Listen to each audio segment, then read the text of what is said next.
I'm a hustler on a mission. Grinding for that spot, brand new, like the Benson. Trying to school my partners, I don't think they pay attention. Sticking to my vision on the road.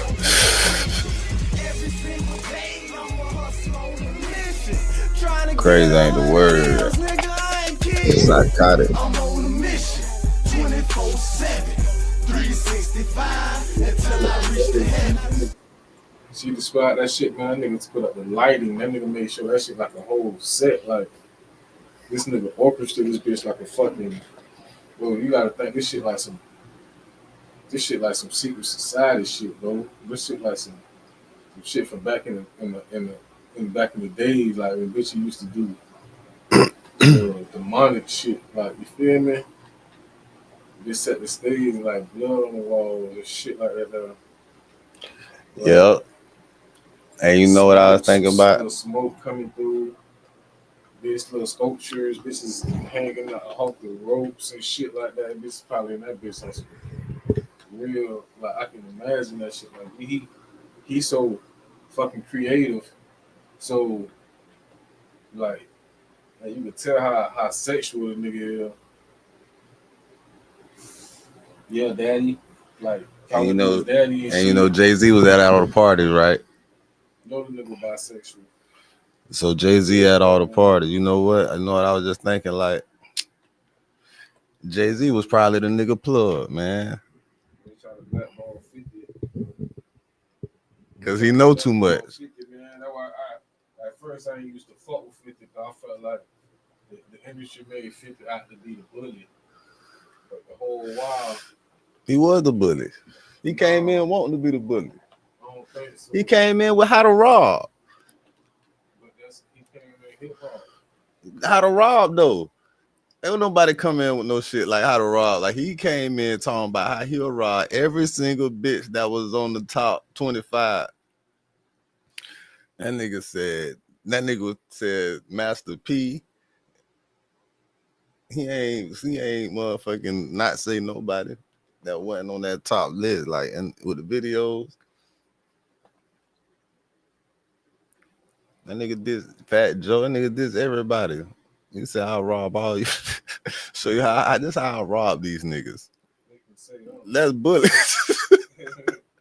I did not coming in. That's before he got shot. He did that before he got shot.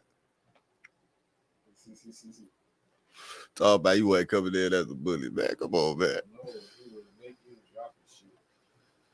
But, like, as far as him coming in, Puff and all these people, whole, you feel me, the whole time, them niggas blackballing him, man. They blackballing him. Man, 50. Irv ain't want that man. Irv even said out his mind, he ain't want that boy to get that bad, right? Yeah, Def Jam behind. Yeah, they only blackballed him as long as they could, because once the white boy got him, it was over with.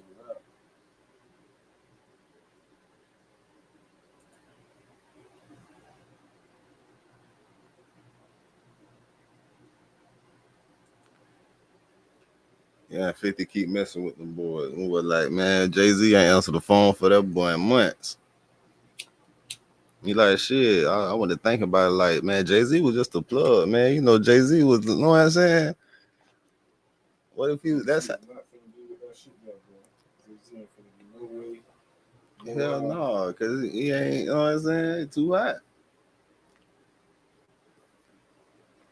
No, they was like, you don't need no more of that shit no more. So you can't get that from me no more, my boy.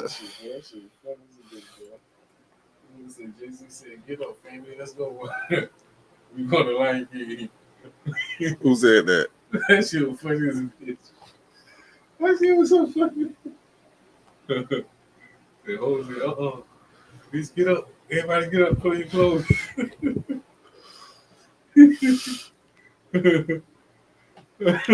Said everybody we going to Disney. Everybody get dressed. Took them to Disney World. We went to the Lion King premiere. Oh no, for real. No, the same damn day. The same day as what? Diddy shit. They trying to say, oh, had something to do with that shit.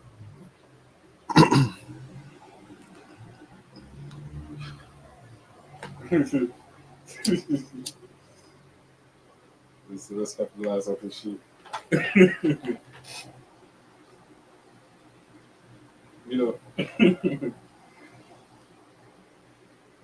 see we got Blue Live on the stage now. Yep.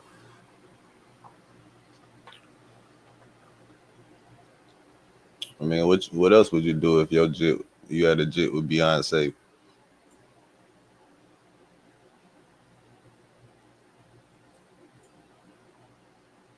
Man, my boy Yeezy, man. What's the thing about Yeezy, though? The thing about Ye, our boy Ye, that boy named Kanye West anymore, man. Call him Ye. Nigga stole my ad-lib.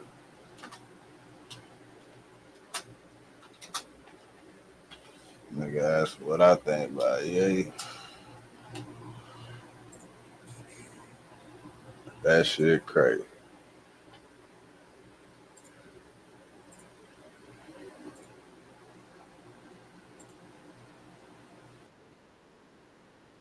Yeah, the camera shit. Yeah, seriously. I can't get a drop off, huh? Because World Star be trying, you know, they be taking on them videos and they put their own little spin on it and shit. Well, this ain't no motherfucking World Star. They spit in the air, Loki landed on my chin, they put it on World Star. But you know what, a lot of times what happens is, right, I cut these little promos and shit to niggas and shit like that, right? Sometimes it depends on what a nigga say. Yeah. Niggas say some controversial shit like, fuck Kanye West, I hate that nigga, man. Plus, I seen the nigga at one of the puff parties and shit sucking dick in the bathroom. Watch how viral that shit go. Real shit. The shit ain't even true, my nigga. You know what I'm saying? I'm just using that as an example because I love Ye and shit, you know? But they get wind of that shit, next thing you know, it's all over the place 5 minutes after I fucking said it. Yeah. I hate World Star Hip Hop. I hate Bossip. I hate all that shit. I hate fucking Wendy Williams. I hate anybody that does hack shit to get money. I think that's hack shit. They ride other people's backs and coattails to get where they at, to get their positions. And then what do they do after that? Because if they didn't have y'all people here, they wouldn't even be existing right now. What if World Star took y'all business? Let's say your mother had cancer and World Star put that shit up for the world to see. Yeah, man. She been working on more 12 years and she got a settlement coming in. Feel me? She just trying to jump in something for the settlement, for the market go crazy. You're right. Come on, son. All right, man.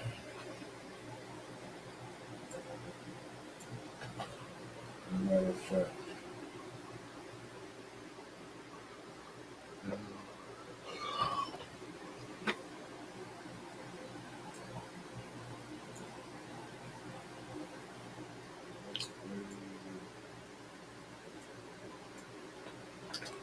Nah, your boy Ye off the wall though.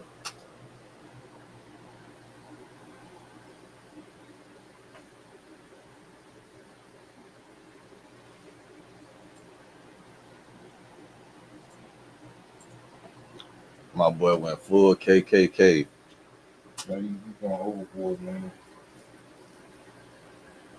Ooh, 2.5. Let's see what 2.5. 2.5. Yeah, we finna get this house, bro. She want this bitch, we finna get this bitch, bro.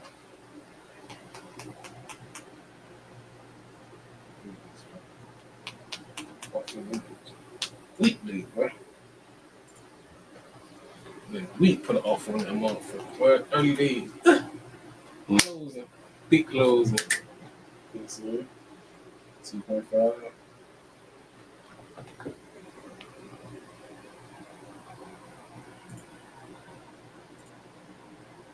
Yeah, look like they done wrapped up the trial and shit for the day.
So, head start on the paperwork. Might as well hunt out. Might as well. Get your money right. Let's rip some magic.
Private number.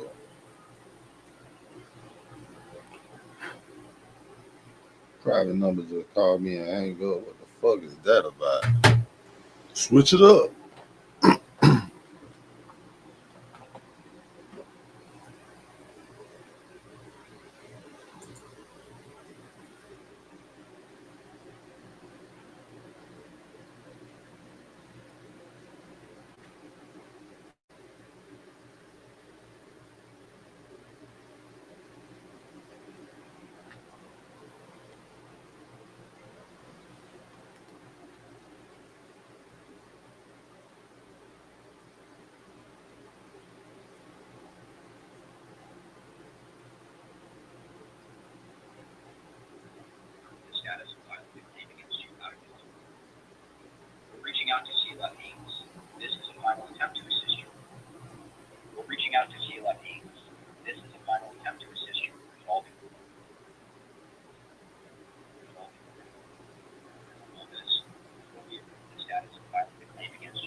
I don't know what that shit was about. That looked like some bullshit to me. Talking about a matter in the office. Fuck that. Whatever that shit is. You ain't saying what the matter is.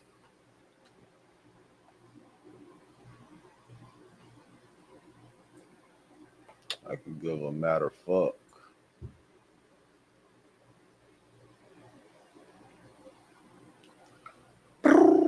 What happened to that boy? Ugh. Shit.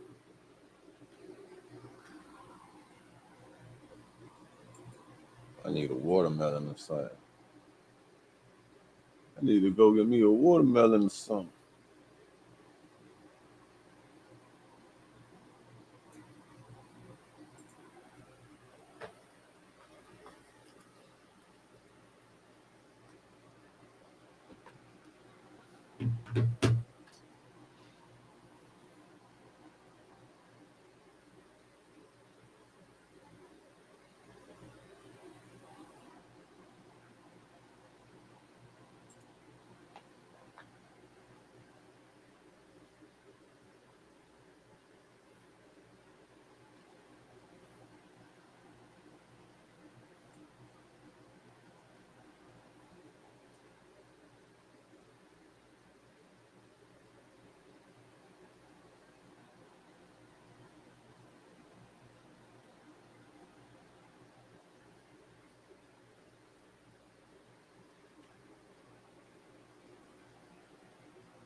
My watch, I was up a couple hundred more, man.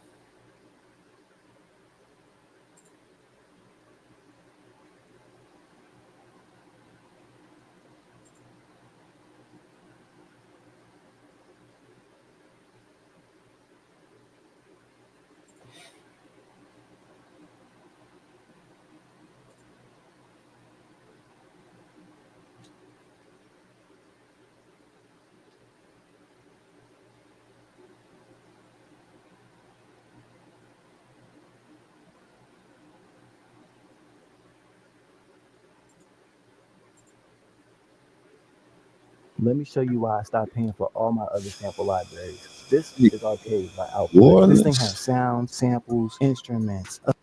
As well. Yeah, and we have seen responses like that all throughout the day today. As we mentioned, their Tulane police just increasing their on-campus patrols. I have heard from people in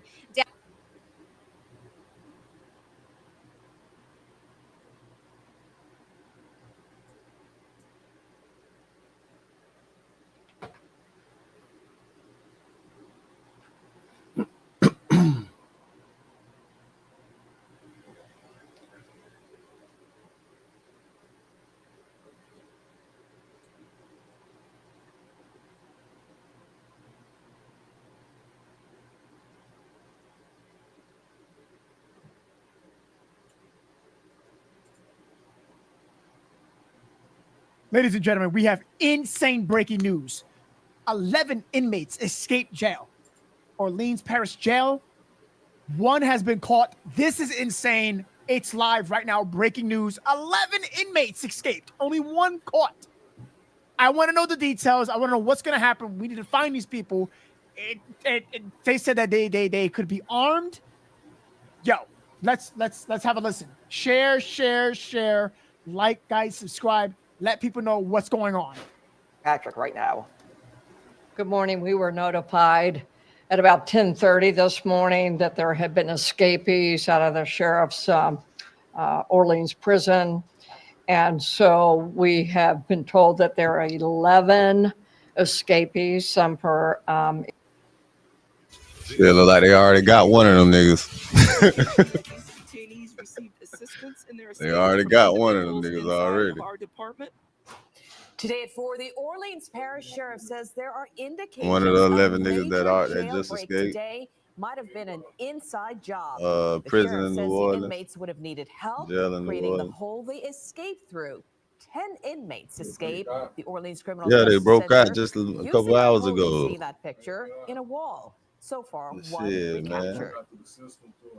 Yeah. Good afternoon, I'm Liz Reyes. Suicide. And I'm Lauren Look like McCoy. the The bat sheriff right says there, it took some shit, hours for them to realize that the inmates were on the run. They're still searching for Antoine Massey, Linton Van Buren, Leo Tate, Derek Groves, Jermaine Derrick Rose got away. Corey Yeah, Boyd, you know Gary Derrick Price, Rose. Robert Moody, the Keenan Dennis among these escapees, No, a convicted D-Rose murderer, gonna get away. others awaiting trial for murder, and many facing weapons charges as well. And we have special team coverage ahead exploring every aspect of the escape, who these inmates are, how they got away, and what delayed the notification of the public.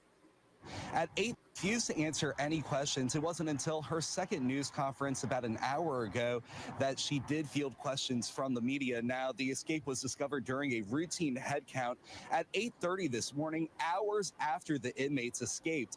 OPSO says the Them jail boys was hit placed it on 4 in the lockdown. morning. The sheriff says she was notified around 9. Them boys were After gone at Fox 4 8 in the received morning. tip around 10, a sheriff's office spokesperson confirmed to us at 10:18 that several inmates escaped. NOPD Superintendent Ann Kirkpatrick says her department was notified at 10:30, and that's when other resources like the Violent Offender Warrant Squad were placed on this case. We pressed Sheriff Susan Hudson on the notification timeline. The sheriff says some are trying to politicize her team's actions. This is how the sheriff responded when we asked if the public and law enforcement partners Inside should job. have been notified sooner. So I found out about 9. So why wasn't the public known? We have to find out is what happened. So you got to go inside the facility to be able to see. They could have been anywhere. We have to make sure that's exactly what happened. We have to pull all the video and find out what happened. That takes a little bit of time. Then we had to first prioritize talking to victims to make sure they were safe and making sure law enforcement could respond to them if they needed something. The sheriff maintains the U.S. Marshals were alerted by 9:30 this morning. Chief. New Orleans. That. At least for that county. You know, a different ones for every county, so shit. She been out there for a minute too, though. She done put your ass in front of the jail.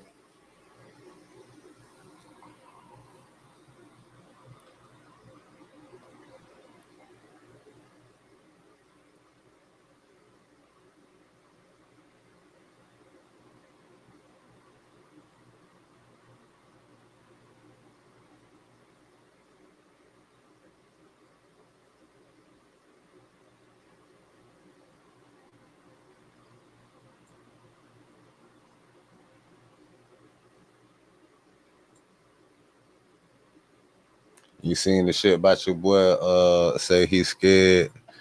Say he's scared of 607 up. Say he gonna hurt him when they run into each other. Ooh. Charleston White. So I say you gonna hurt 607. He said he's scared though. He fear for his life. I'm like, bro, how you trying to set him up? How you gonna try to line a man up on some self-defense shit? But then you say you're gonna attack the man when you see him.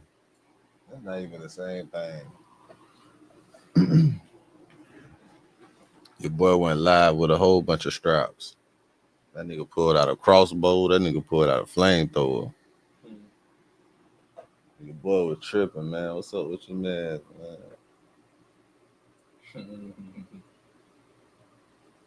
That nigga showed the revolver, the mace revolver.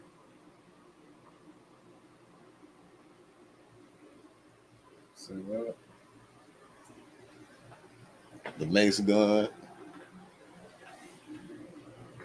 Nigga say he gonna mace the nigga. Nigga gonna, I'm like, damn, nigga don't know what he gonna do.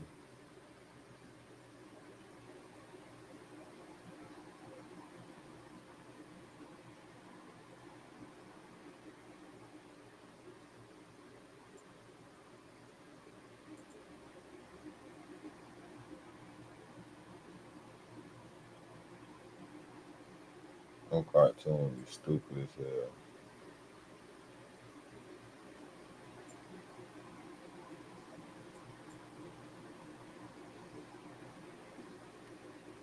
It's all over, everybody.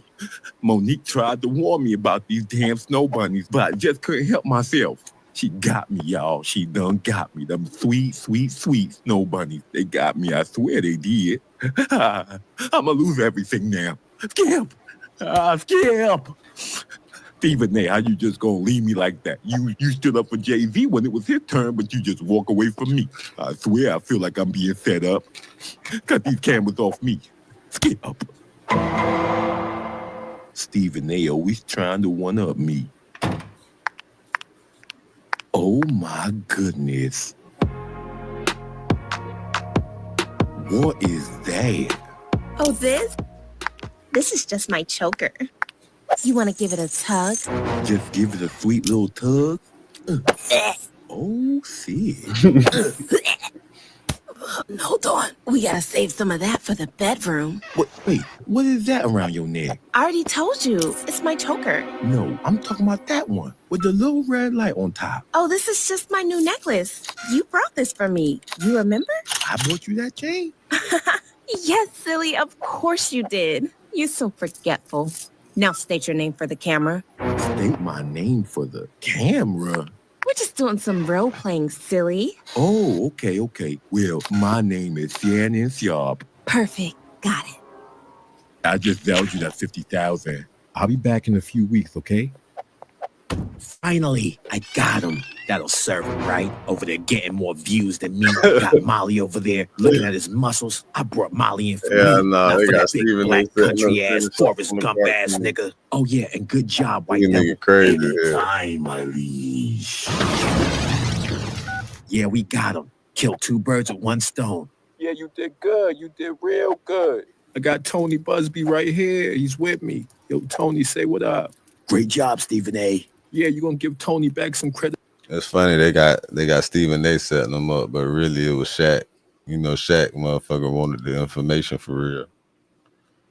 You know that, right? You didn't know that? Yeah, man. Shaq was offering money for information about Shannon Sharp because they were beefing. You didn't know that shit? Man, that shit all over. You know that shit?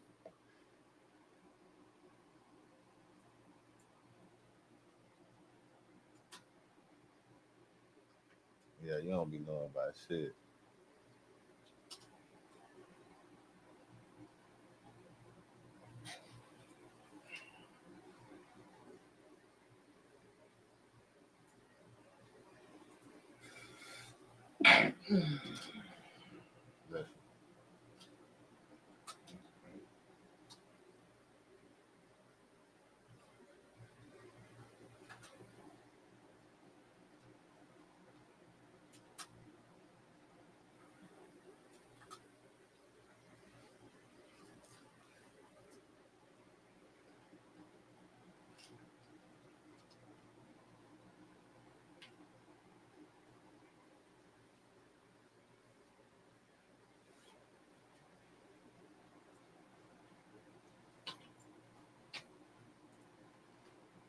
Kind of time, but I was in a group chat the other day, or actually just yesterday, and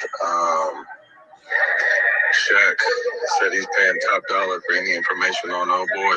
So, you know, kind of time, but I was in a group chat the other day, or actually just yesterday, and Shaq said he's paying top dollar for any information on old boy. So, again.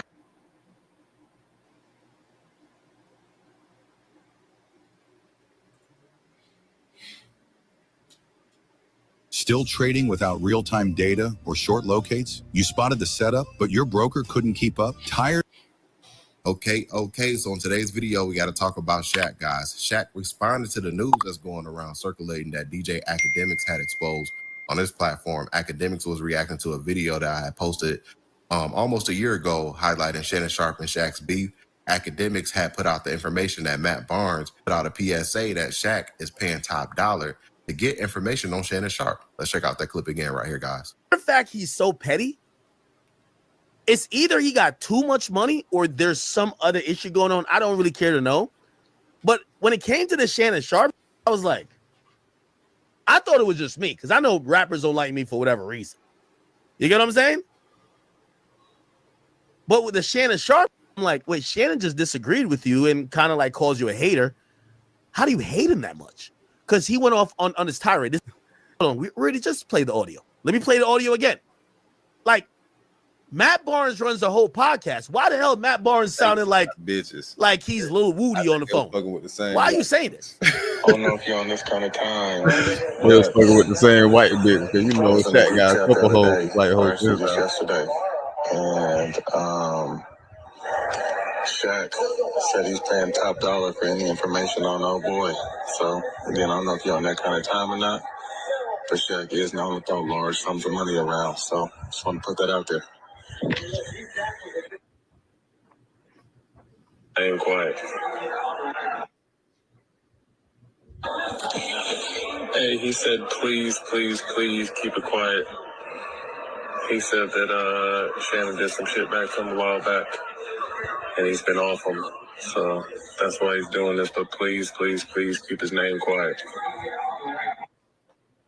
So anyway, damn, I just had to put that out there because all that little lovable Shaq is like, I'm telling you, it's all cap. That's the video footage Academics had put out on his platform, and everybody was like, yo, could this be the reason why Shannon Sharpe is in trouble right now? Does this involve Shaq? Of course. Because remember, Just Hilarious even said that Shaq had white women in his house. Quick random observation. I'm at Shaq's house yesterday, right? Yo. And yo, this man is living like Neo.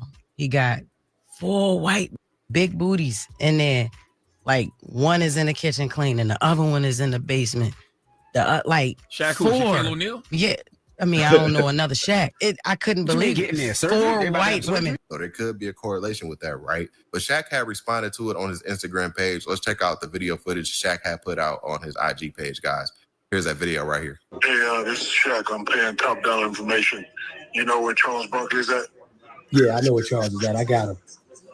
All right. I'm also paying information. You know where Kenny the Jet Smith at? Yes, I got Kenny too. I know exactly where he's at. Okay, now this one right here, get you I'm gonna give you some motherfucking big dollars. Do you know where Ernie Johnson is at? Ooh, let me work on that one right quick. That's a tough one. All right, and remember, I'm paying top dollar for all that information. Love you, boy. All right, hey, don't tell nobody. All right, one. All right, go. So as you can see, Shaq is trying to play into the situation. Like, yo, hey, remember, I'm paying top dollar. Like, he's trying to get ahead of the situation to make it seem like, you know, it's a joke that Matt Barnes said that, you know, he's paying top dollar to get information on Shannon Sharpe. But we all know Shaq is sensitive. We all know that it's true that Shaq would do stuff like that because this is not the first time Shaq's name has been involved in something like this. As you can see, Academics even reacted more to that as well. So again, like I remember when Shaq was talking so crazy, I'm like, what the fuck? So after I had to do a whole deep digging into Shaq's history, because even when I was talking to Gilly, Gilly was like, yo, Ak, I'm gonna be honest with you. Shaq tapped in with the streets. I'm like, bro, we're talking about Superman, the nigga who like fucking is the big goofball at the NBA All-Star games, like dribbling like crazy, and we laugh at him and we love him. And they're like, no, he's tapped in. And I'm like, what? But I went into all his history. Shaq think he a street nigga. So anyway, I just had to put that out there because all that little lovable Shaq shit is like, I'm telling you, it's all cap. All cap. Like nigga talk like he's a Big U descendant. Except Big U broke compared to him. I don't know he's if rich. he think you're a street nigga. Shaq ain't gonna bust a sure great made proof sure fight. he had But got he'll him, pay for niggas to get you hemmed up, He was a beat up, police officer in Miami. shot, stabbed, killed. And the funny Shaq thing, was and a I'm like, police in Miami. nigga, you know, this could be an open air. Like Shaq, you don't remember that shit? Nobody's impervious. It don't matter how long you live on this earth, my nigga. They'll get you at some point. Like, so yeah, guys, that's how petty Shaq is, man. If you get into a beef with him, man, he's definitely one of those type of guys that pay top dollars to try to destroy your career just so he can have a ha, point your finger, laughing moment. And yeah, man, that's a true character of Shaq. Remember the post that he put out at the time when him and Shannon Sharpe was beefing?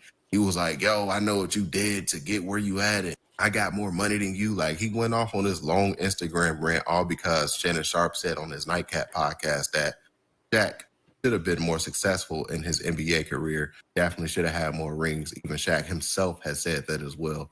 So I would like for you guys to get in the comment section down below. I would love to hear your thoughts about today's video. Don't forget to hit that like button if you made it this far.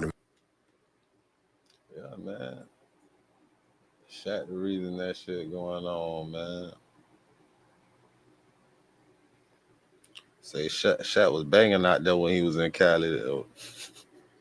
He was banging when he was out there in Cali, but when he went to Miami, he was the police.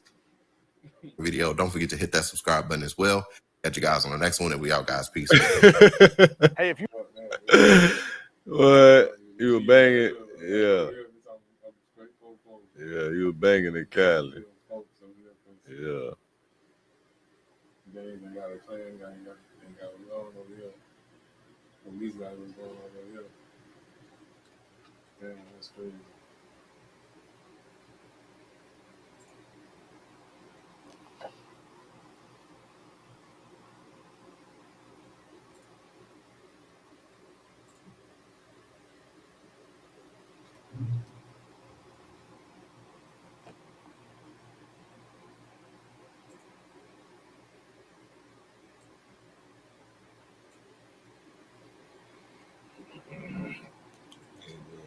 Put another clip on it.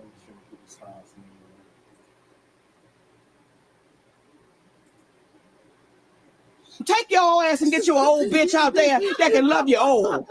Told you to stop dating them young white. Should listen to Cat Williams. Get with a white woman because I was scared she might have me running down the street like Jonathan There Majors. you go, think I'm old, Cat. Not because I didn't like white women. I think white women are as great as any other women. But I'm not going to act like I'm not scared of them. I have a reason to be scared. You could be Kang the Conqueror, and they could take your rabbit ass down in 2 weekends. No. But you just a hard head mother. You got football head, see. You've been busted in the head too many times. You should have wore a helmet, you helmet head motherfucker. I done said this joke a long time ago. I'ma say it again. Rich niggas and white women don't go together. There's a long track record. OJ killed his white woman, still had problems to the day he died. Tiger Woods married one, and she left with damn near $500 million. Tiger way better than me. That'd have been a dead on my watch. Ain't a pussy on earth worth $500 million.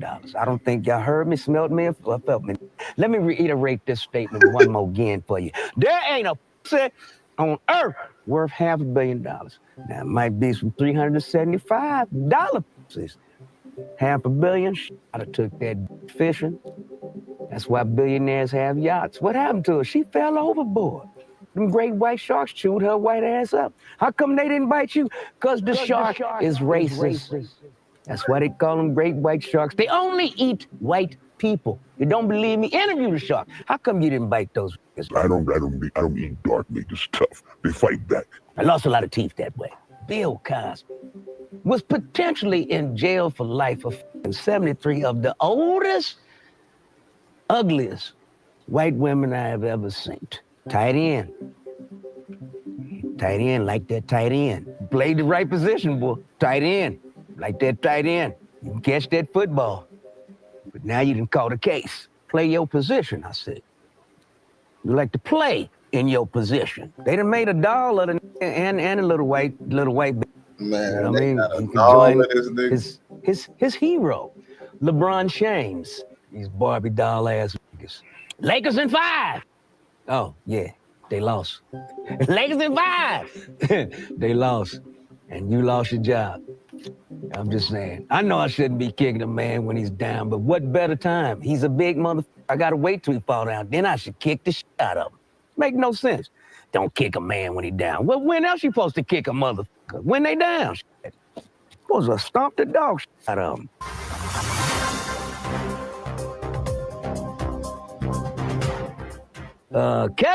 Kevin Gates pulled up on LeBron courtside during the game, and you know they had some words back and forth on the internet. You know, LeBron's called him a peasant, and you know, Gates clapped back, said, "I ain't no peasant. I'm just trying to help you get a woman that really loves you."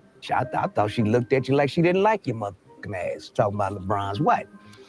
So Kevin Gates pulled up to the game, posted up. You know what I mean? No bodyguards needed, you know. He really rolled like that. And LeBron, I mean, where was the bully? LeBron James, did you really think we wasn't going to notice that after that drama on the internet, Kevin Gates pulled up to your game? Man, a nigga playing basketball. A nigga ain't say shit, you know, so what the fuck you gonna say to the nigga? Y'all niggas green as hell. That's just like a nigga try to get a nigga to fuck up his perfect longevity, long career over some bullshit. You know what I'm saying? This nigga been perfect. Ain't getting no bullshit. They want a nigga to crash out his last season. His last season, I'm in the playoffs. And what make it so bad, he won that game. He won that game. That's the only game they won. I'm like, man, bro, you ain't got some shit that done been ran through. She done finesse niggas. I'm trying to tell you, I get that shit 2 years max. You done married that bitch. I get that shit 2 years max, nigga. You tripping. You might as well got down took Drika back after all that. That nigga green as a bitch. And then they make it like that's the only game they won. They bring that shit up like, you know what I'm saying? He should have came to the rest of the game. You know what I'm saying? He should have came to the rest of the game. Niggas know them courtside tickets cost during the playoffs. You going to the Lakers game? It don't matter, boy. Yeah, them courtside tickets cost. Nigga not finna go to every game. If a nigga really felt some way, that's what a nigga really did. Nigga would have went to every game. Nigga called you a peasant. Make him feel like the peasant. He playing the game for you. You supposed to be the courtside. You supposed to be the courtside. You know what I'm saying? Then you can say you paying him part of the man's salary. You can't even say that. Well, for one game, and that's the game they won. I think that was a message in itself. They won that game, bitch. Y'all want to keep bringing that shit up. It's the GOAT, nigga. Fuck wrong with y'all niggas. And I'm finna do another video on LeBron, too. Niggas gonna be crying when that boy retire. Nigga should retire and start his own motherfucking league. Nigga should go in with Ice Cube on the big three. Niggas be multi-talented in different sports. I'm finna come up with my own damn league. Include all this shit in one damn and 4 quarters. 4 quarters, every sport. Fuck it. Let me shut the fuck up before somebody hears some shit.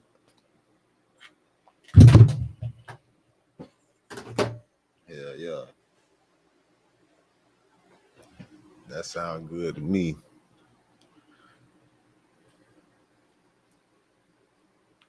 Try athlete or some shit.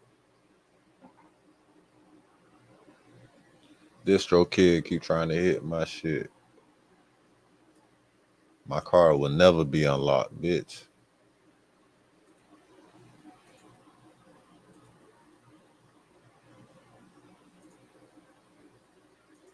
You didn't have nothing to say.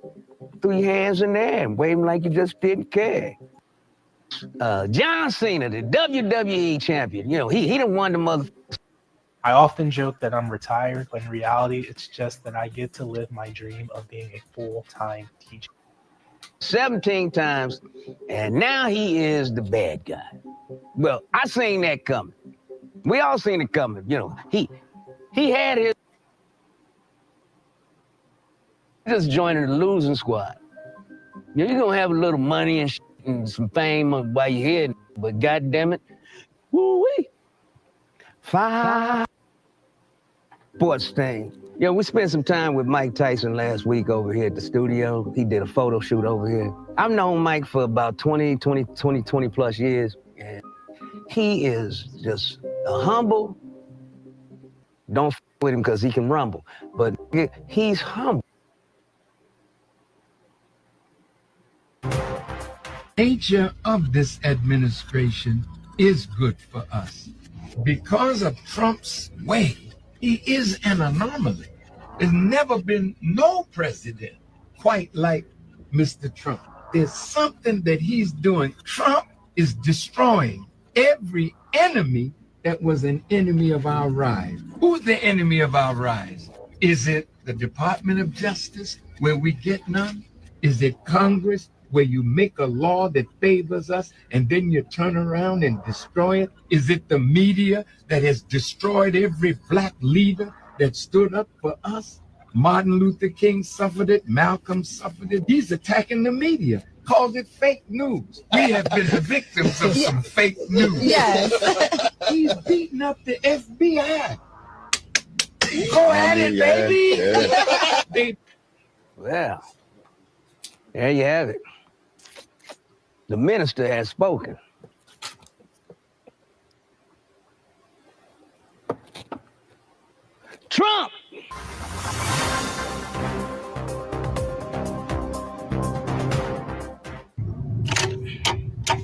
go ahead and use a debit card to remove this latch right here. What it does, it just pushes it right onto the left, so you don't have to get a key for it.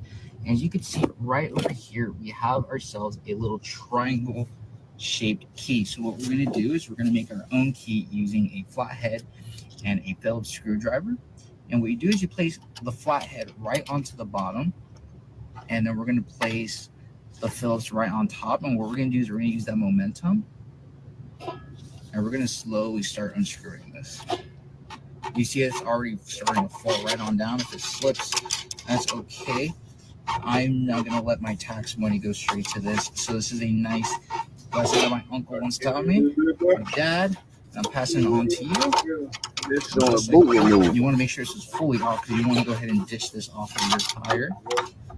Just like that. So now when So there's some shit we ain't gotta worry about in Florida. They just gonna take your easy removal of a boot. Give us a try, gentlemen. You never know when you might need something like that. Hey, is it not no Florida shit? There you go. Florida ain't got no boots.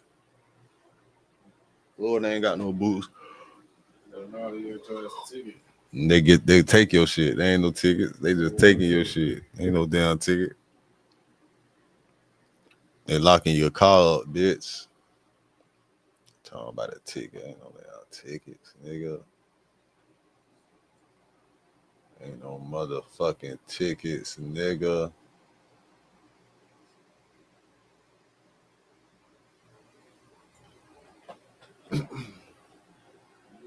Diddy a fucked up nigga, man. That nigga calling all them niggas in there to fuck that girl. Yeah, no, boy. That nigga was on some other shit. That nigga said, get the nut out you and rub it on my nipples. What? You ain't know that part? That nigga was on some bullshit. What? Do what?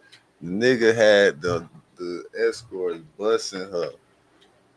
And he would take Cassie in the other room and have her scoop the nut out of her and rub the nut on his nipples. Man, that was the first day. That was day one of the trial, boy. That was day one. That was day one they brought that shit up, man. I was like, what the fuck? I'm on Academics page. What that was, Monday? I was told to do that shit, man. Told her to get that money here, yeah. You gotta bring this fucker down. Hmm? You gotta take this fucker down. You gotta think how you thinking. They were broke. They was on their second jet. Huh? Said they was on their second jet. She was suicidal. She was finna walk in the middle of the street and kill herself. Walk in front of a moving car.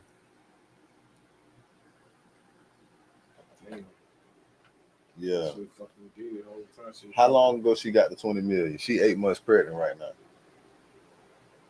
She got that money and got pregnant again. She got the money, got pregnant again. He on trial. She 8 months. She better have a jet, another jet. She was just finna kill herself. She was just suicidal.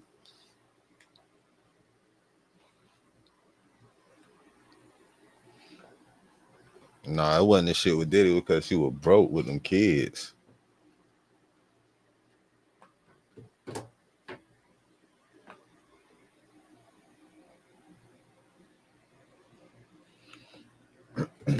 He gonna do that shit. Now he gonna learn all the details about this lady.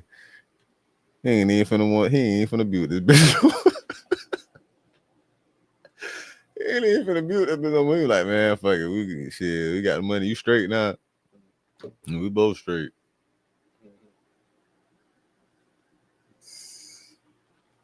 Man, that shit like crazy, man. That bitch had so much DNA in her that if he fuck around DNA test his kids, it probably won't even come back as his. It should probably be 80-something%.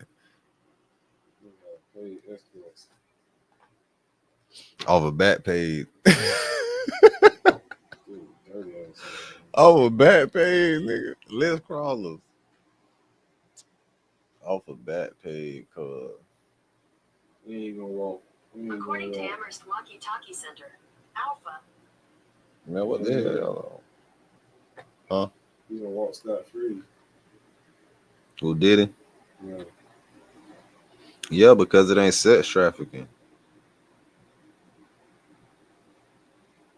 They booked the man on sex trafficking, but they got him for other shit too. Now you got to remember, he got other shit attached to this Fed case, racketeering and some other shit.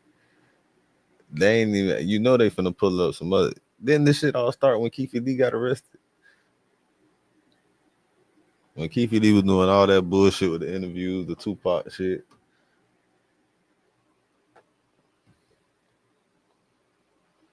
Yeah. Niggas forget about that. That ain't a part of this case? Maybe not. Maybe they holding that shit. That's part of his case. It might be that they don't even down the line. It might come in later on. You never know. Man, it's the Feds. They got that boy on something. They just bringing Cassie in because he already paid. He paid her within 24 hours. And the footage, how long it took the footage to come out? That same week.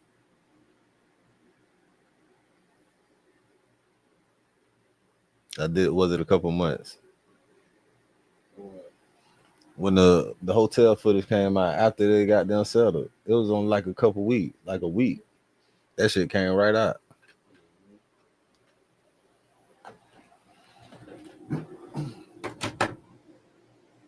So they got that boy.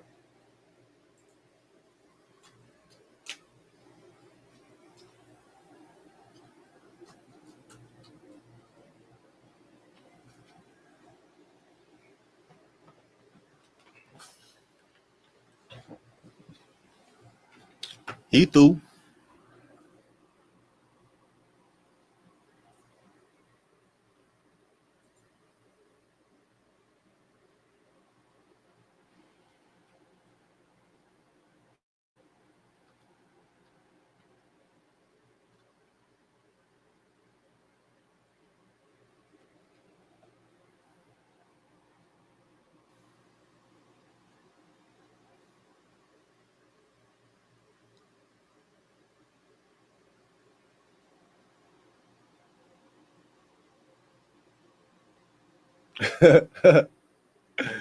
Hey man, the defense was on her ass though.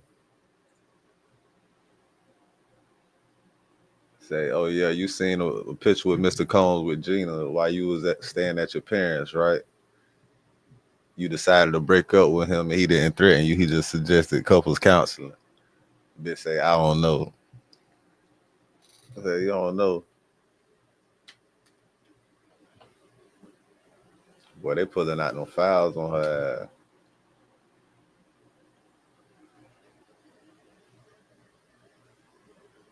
Yeah, I told you that shit gonna backfire. He gonna bring us some shit where he tried to. Yeah. She gonna understand it, boy. She fucked up.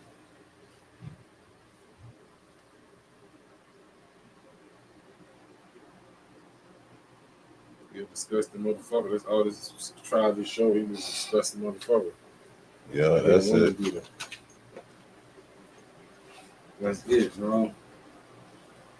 They just want to expose nigga personal life. Maybe talking about sex trafficking. That's not sex trafficking. They just trying to expose That's nigga personal shit. lifestyle, bitch. Hey man, pull up, y'all pull up and get y'all flights and shit, man. I give y'all $300. Come through. This shit eating and all that shit. I can tell you in 10 hours, yeah, it got to be. Yeah, tell y'all fucking for 10 hours straight. Like, this nigga a monster. Said that nigga been on that ecstasy. That boy been on the pills, the beans. They say that boy been on them beans, bro. He a bean head. I had to get out on jiggers where I can't afford it. And jiggers how you got to get out them jiggers, man. Oh. That nigga fall in love. Let's get it on. Right? That shit deep, bro. That shit deep, bro. possible because of remarkable work by a lot of professionals. I'm excited today. As you can see, a lot of people fooled around and found out. And I want to start for just a couple of minutes and go down the list because this is very important. Yeah, a lot of people fooled around and found out.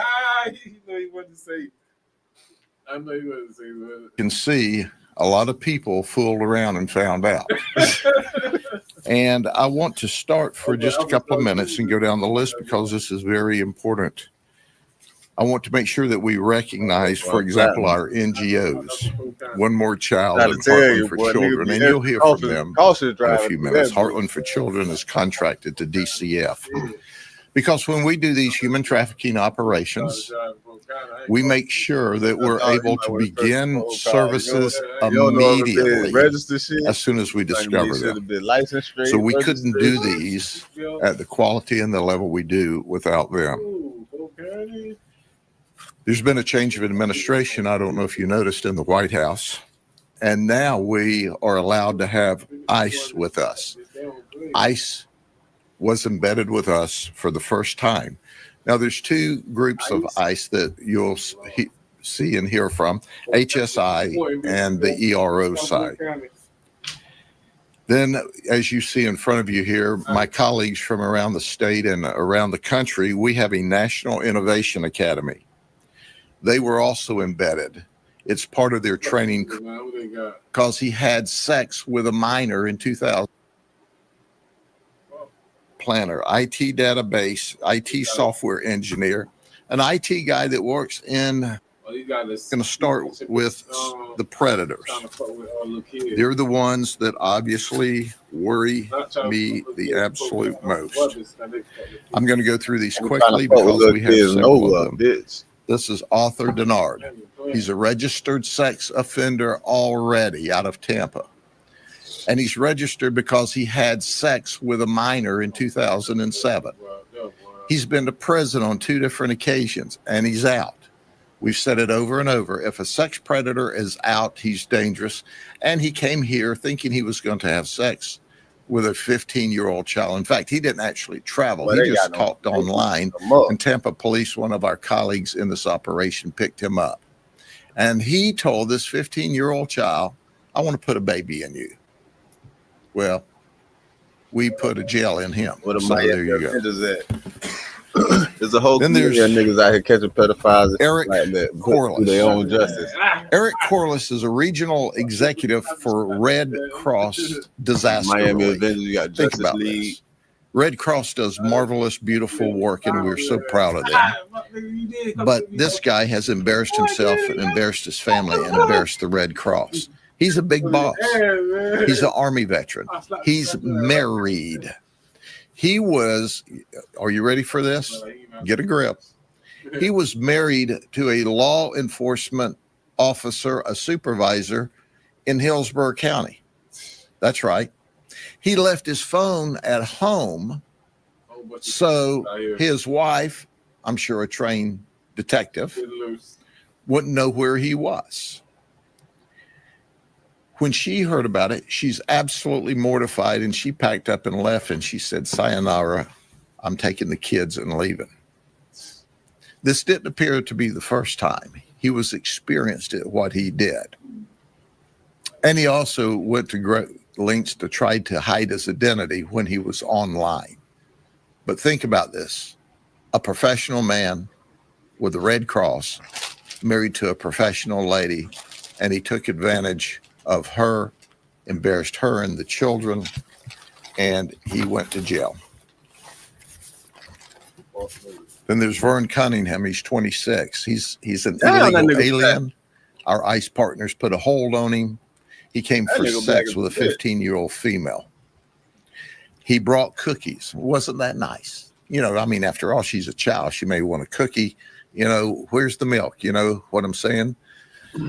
And but he wanted to bargain. I'll pay half up front and half after it's over. And when we arrested him, we asked this guy, well, why did you do this? He said, well, curiosity killed the cat. Well, you're going to have the cat people on you now. So Gregory Cooper's from Wesley Chapel. He's married for Damn. 31 years. He's got 2 adult daughters. He was in the Air Force for 20 years. No. He had a top secret clearance. Huh. No, That's Greg. interesting. He came thinking he was going to have sex with a 14-year-old male. What? And since it's a kid, he goes, what might he like? I'll take him an orange soda and some fruit gummies. Was that before or after? You know, I'm just saying. He's a regional manager for Enzer Roller in Lakeland. At least he was. He was very nasty and very graphic with what he said. Go to this ATM. They're in prison. County jail, actually, now. Prison's where we're going to do our best to send them. Nicholas Capart's 46 from Riverview. He's married. He's got 2 children. He spent 10 years in the Marines, and he wanted sex with a 14-year-old girl.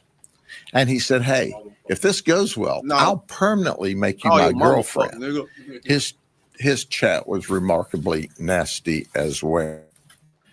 Then there's Domingo Francisco Miguel. He's married with 3 children. He has a legal green card. However, upon his conviction, ICE has agreed to relook at him because he's not a U.S. citizen, but he has a green card to be here. He traveled to have sex with a 15-year-old girl. He told his boss, now he lied to his boss too, by the way. I just thought I'd share that with you, that he needed to go get some medicine. How about Trump on their ass anyway?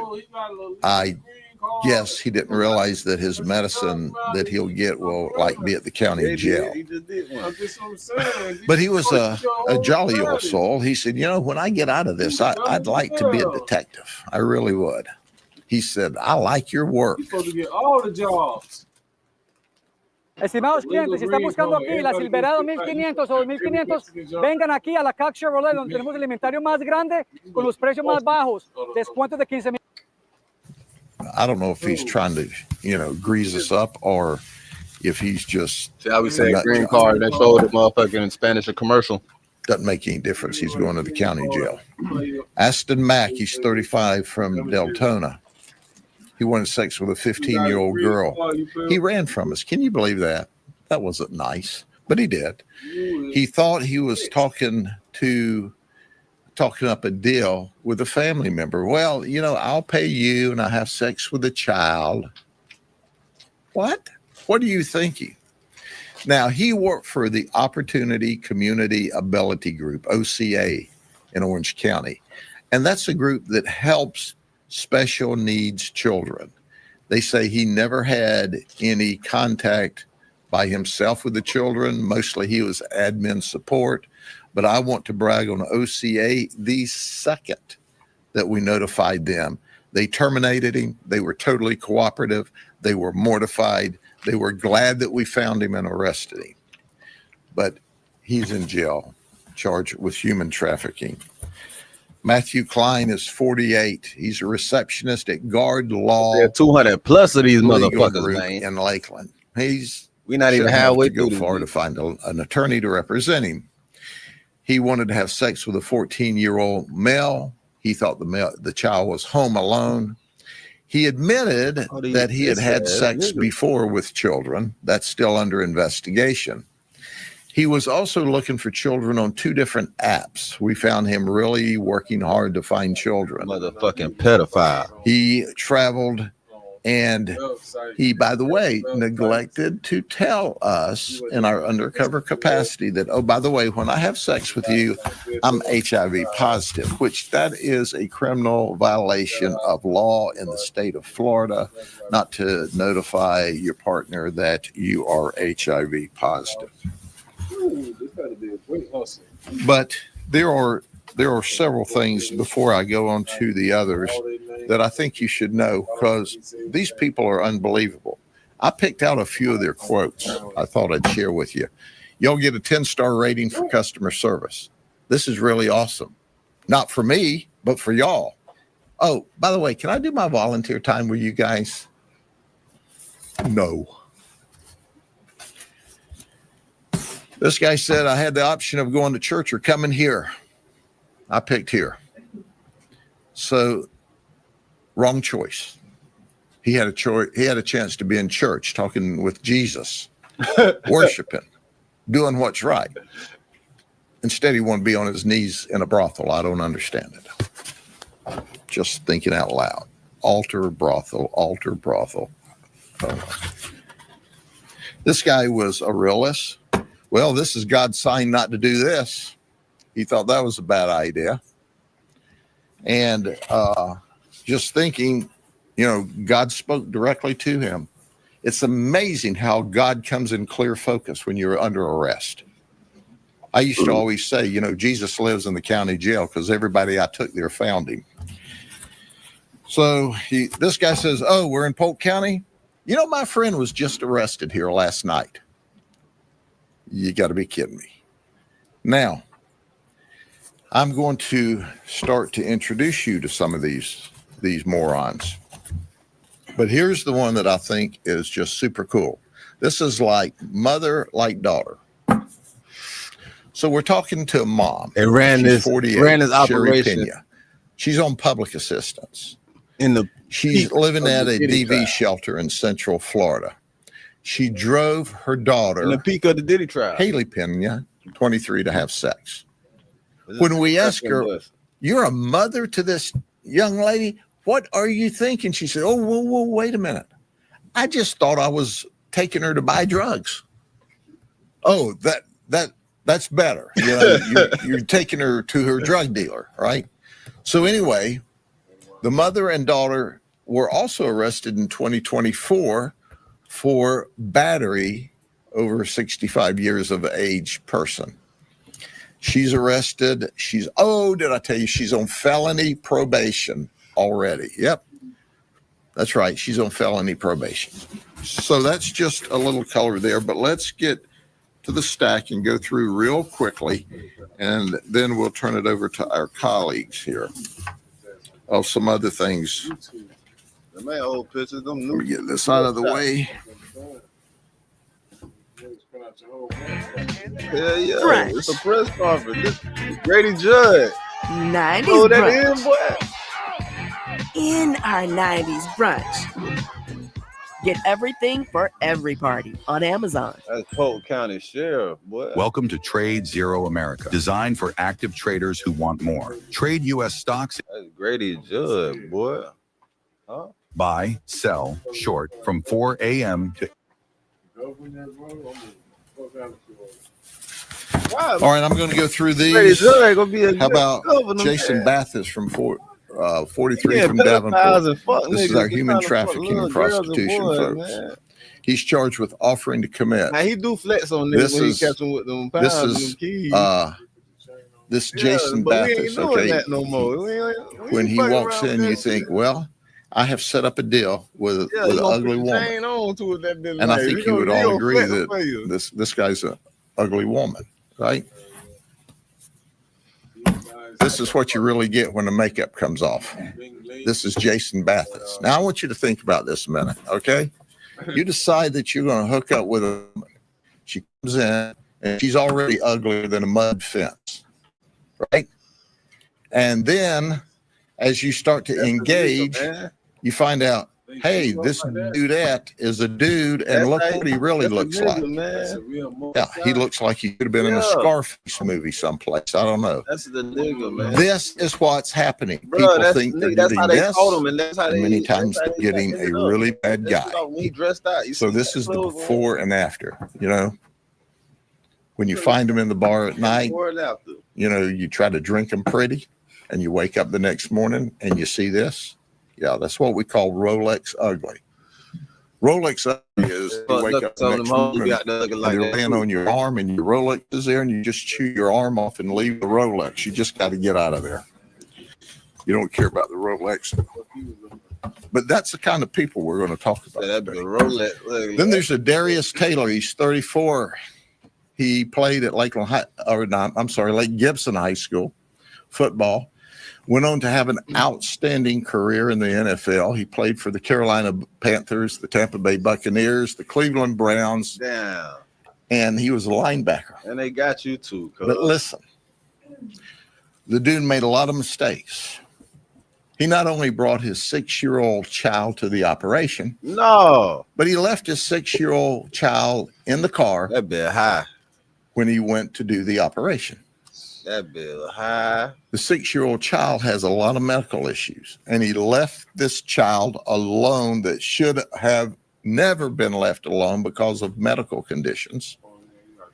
DCF was on site, took possession of the child immediately, found mom. Mom came and got the child. The child is doing fine.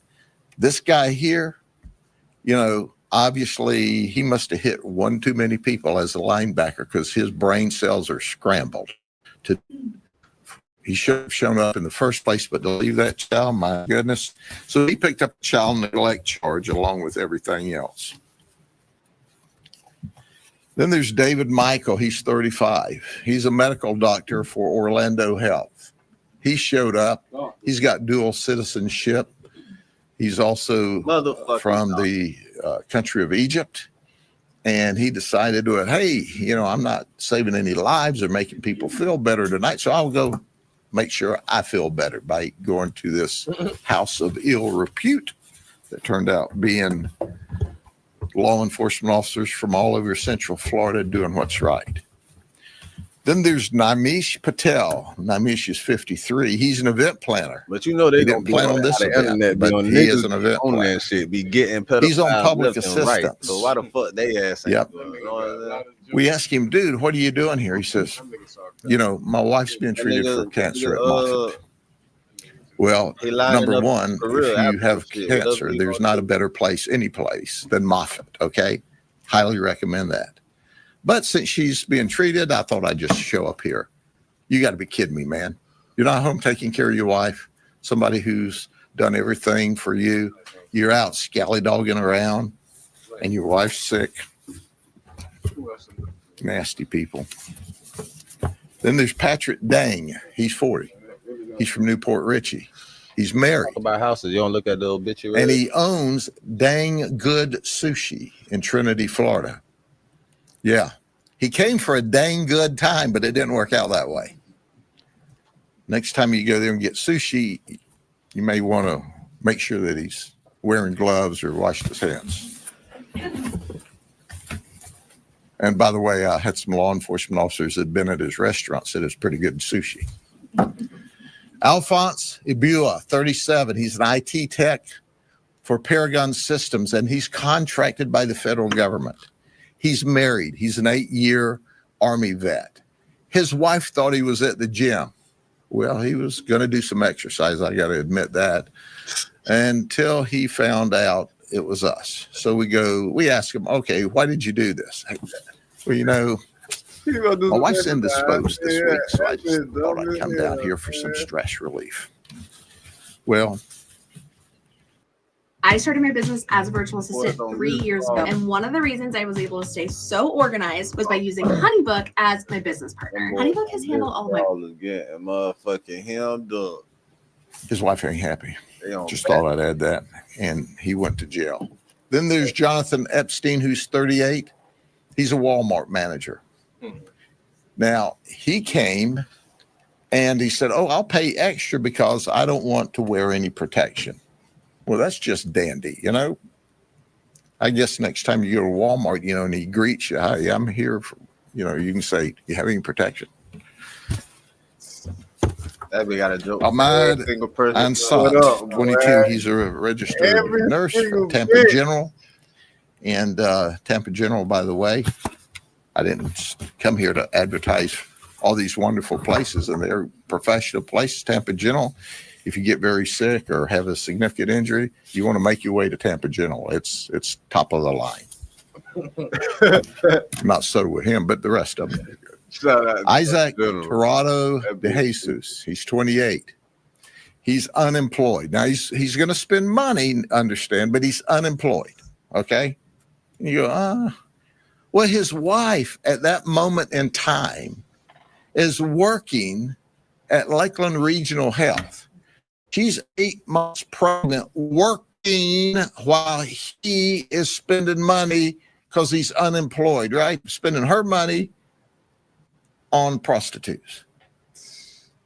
When we asked him why, he said, I had a lot of spare time. Okay. I don't even know how to explain that. Then there's Arthur Lark II, 54 from Haines City. He's married. He was charged with soliciting sex. But this guy, All these married has, ass instead of doing minor crimes and working up, he did major crimes and is working down. He was first arrested in Orange County in 1990 during a drug beef. He shot at his person he was fussing with and missed and hit and killed a 16-year-old boy. An innocent person he killed. Now, while he's in jail and they're doing an investigation, jail and prison, they determined that he had also committed a 1989 murder. And in that one, he and some friends were trying to steal a vehicle.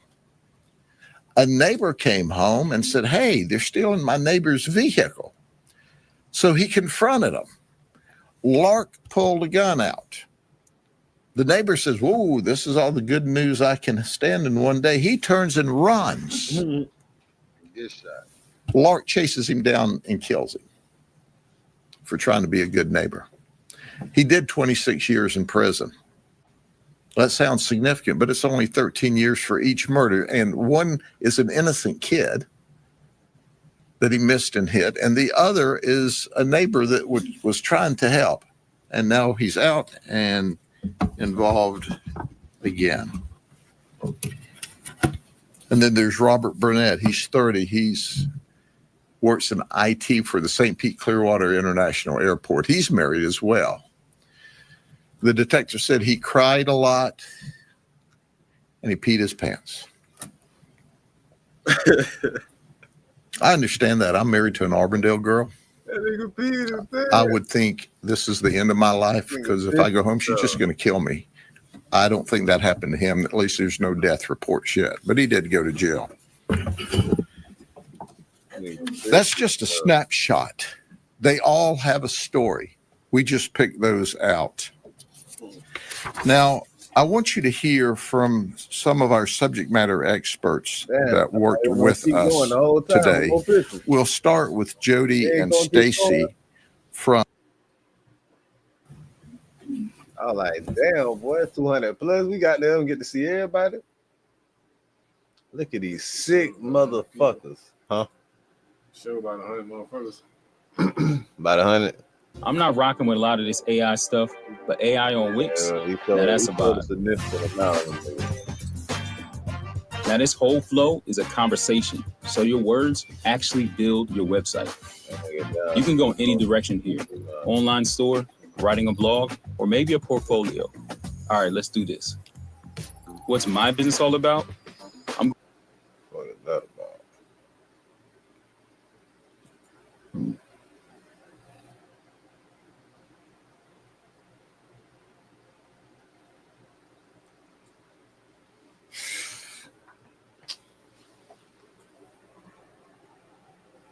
The diddler.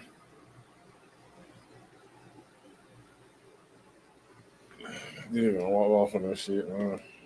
You don't walk free. Am I the only one, or did this song intro just pop off? I'm just saying, with a little bit of and a little bit of yeah, nah, bro. This one, boy, I feel like we all gonna need some antibiotics after this. You mean to tell me this man was FaceTiming Diddy while he was knocking down his wife? Judge, our jury is ready. Any more issues? Comes Esteval. If the R is after the charged conduct, it shouldn't have come in. It's a huge issue for us, Judge. It's not a huge issue. You didn't raise it at the time. Comes Esteval. We thought we could cross on it. Judge, all rise. Good morning. You are still under oath, Ms. Ventura. Combs Esteval. You believe Mr. Combs was blackout in the Intercontinental event? Good, sure. I believe he was intoxicated. Everyone's definition is different. Yeah. But you said blackout. Combs Esteval. What did you write here, Ventura? I wrote, when you get effed up the wrong way, Esteval. You meant drugs, Ventura, and alcohol. Esteval. Here, Mr. Combs writes to you, I am so horny for you. AUSA Johnson. That is not in evidence. That's what I was thinking Combs about. Esteban. Real, I was thinking Here, about taking Mr. the Combs is asking you for S audio. after the Intercontinental, right? Ventura. I could do that. I was saying Artificial who he intelligence. felt. You could Esteban. get different voices. What did you write back, This is Ventura? true. I wrote, You already we need a different vibe than Friday at the Intercontinental. Combs Esteban. Mr. Combs wrote F Friday. I don't even want to do that again. What did you write? Ventura. I wrote LOL. True. Esteban. Mr. Combs suspected you of having an affair with someone else in the industry. What happened when he took your phone? Ventura. We were in a car and he told me to call my mother. When I did, he grabbed my phone and took it. Combs Esteban. It was a big fight. Ventura. He was just gone. Esteban. For how long? Ventura. A few hours until my mother called the police. Combs Esteban. Did Mr. Combs go through your phone? Ventura. I think so. And he called someone on it. Esteban. The person you had an affair with, an NFL player. Ventura. I don't know if he's playing anymore. Esteban. I could do But he it. was an NFL player, and he was jealous. Combs Esteban. Wasn't there a time he found out? Oh, pardon. Combs Esteban. Wasn't there a time he found out you were you were dancing with another person in the entertainment industry and took your phone? Right? Ventura. I don't remember. Esteban. It was Chris Brown. Free Breezy. Ventura. I was not dancing with him. Combs Esteban. Look at this. It's from 2013. Ventura. Now I see. Esteban. What else did Mr. Combs take? Ventura. My car, my passport, when he was angry. Esteban. Let's refresh you about Mr. Combs being in rehab. Ventura. I vaguely remember. Hey, if you live in one of these cities right here, why don't you own an apartment building? Seriously, let me show you a path that could absolutely. Sure, that's what we Mr. Combs, Esteban. Hold on, y'all, real quick. I gotta get that on D&D. Sorry about that. What is that? Why did you go to Sedona? Ventura. I went to Arizona to get away from the drugs. Esteban. I'm gonna get to a new topic. Mr. Combs told you to get the video you heard about. What did you write? Ventura. I wrote, you keep putting me down. Combs Esteban. I'm gonna play you some audio. Ventura said, if you saw a video of someone effing me, who was effing me? You haven't. Why didn't you show me? Because I'm not disrespectful, bro. Ventura. If you didn't show me, I will kill you. Cut you up. Still, the audio play for the jury. Ventura. I will effing kill you. I've never killed anyone in my life. I'm going to F you up. It's not going to be blood on my hands. Someone else is going to do it. I'm not playing with you, Sajid. Tell me. Combs Esteban. That was you, right? Ventura. Yes. Esteban. Mr. Combs expressed concern about these videos being released? Ventura. When? Esteban. Ever? Ventura. Yes. Esteban. The escort Jonathan. You thought he took a video? Ventura. Yes. Combs Esteban. Mr. Combs spent a lot of money to make sure the video did not get released? Ventura. I don't know. Esteban. You had a conversation with Jonathan Odie that it was transcribed? Ventura. I'm not sure. Esteban. Was he volatile? Ventura. I didn't trust him. Combs Esteban. What did Mr. Combs say when you told him you thought Mr. Odie was recording? Ventura. He said he'd take care of it. Esteban. Are you aware of an escort leaving comments on Mr. Combs' Instagram page? Ventura. I am not. Combs Esteban. Now let's talk about rehab. Do you still use Suboxone? Ventura. Something like it. Esteban. What does it treat? Ventura. Opioid addiction. AUSA Johnson. Objection. Overruled. Esteban. You wrote a book in rehab. The place treats X compulsion. AUSA. Objection. Judge. Sidebar. They're back. Combs Esteban. Did you get neurofeedback therapy? Ventura. Yes. Esteban. What is it? Ventura. They hook something up to your head to show you things, see how you react. Esteban. Were you told the effects of it? Ventura. Help me with my trauma. Combs Esteban. Did you participate in EMDR? Ventura. Yes. Esteban. What does it do? Ventura. Memories and processing them. Esteban. The idea is you recall prior traumatic memories like PTSD. You were being treated for PTSD. Ventura. Yes. Ventura. I was still physically developing. Combs Esteban. You were 22. Ventura. Women keep developing after 22, don't you think? Esteban. But you're not suggesting you were still physically developing after 22?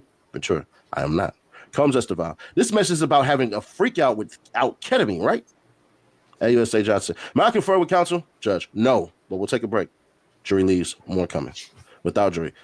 Judge. Witness this by Sunday, 5 p.m. But will this and other things, which are clearly judicial documents, be in the docket? As far as long as these text messages use binders so we can save time, they're back. Combs Esteval. Mr. Combs wrote, you were so predictable.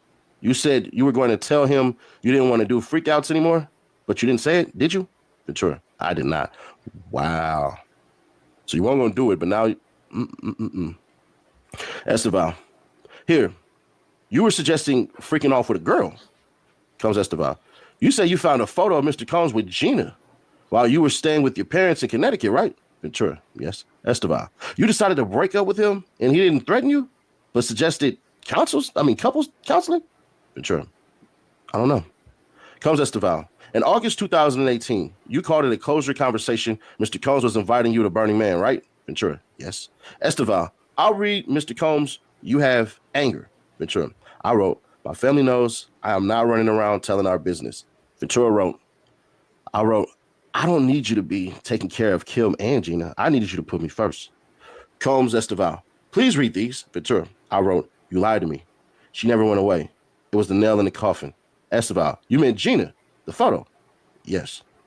Combs Esteval. In your civil lawsuit, you say Mr. Combs argued you in September 2018 after you had dinner at an Italian restaurant in Malibu, right? Ventura. Yes. Esteval. Did you meet with the U.S. on November 30th, 2023? Ventura, yes. Not the exact date. Combs Esteval. In this meeting, you said the R took place after Mr. Combs returned from Burning Man. You said he was acting strangely at the dinner. Ventura, I don't remember exactly that word. Esteval, did you meet the U.S. on April 8, 2025? Answer, around there. Combs Esteval. The meeting to FB. Who's that? Ventura, Frank Black, a name he used. Esteval. He wrote, I'm an investors conference.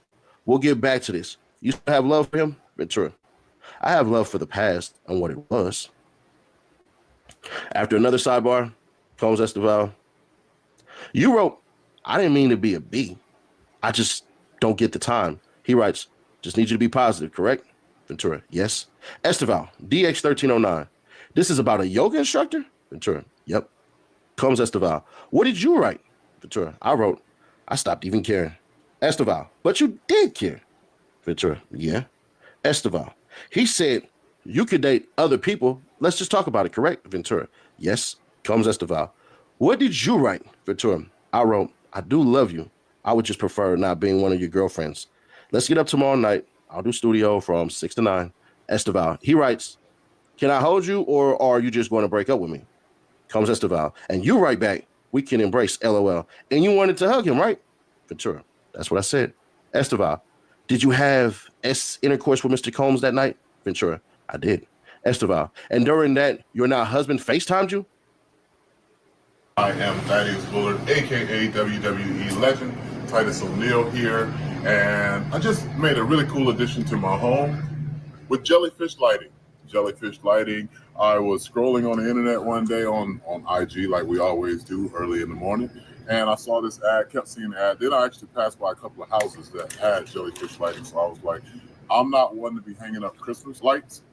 I hate heights, so, and then it's pretty expensive to hang up and take down Christmas lights to get somebody else to do it. So I say, what's a one-time opportunity for me to get the lights that I want, not only just around the holiday time, but any time of the year, and jellyfish lighting is that light. So right now you see a Christmas theme, and I can go on here and I can change it. I'm a Florida Gator, so why not, let's just say go Gators, and within a touch of a button, I got orange and blue Gators, and I'm a member of a mighty Omega Psi Phi Fraternity Incorporated. So let's go to my fraternity, which is purple and gold, and then I can also change that, voila, purple and gold, Omega Psi Phi Fraternity Incorporated. All because jellyfish lighting has over 15 million color combinations or something like that, crazy.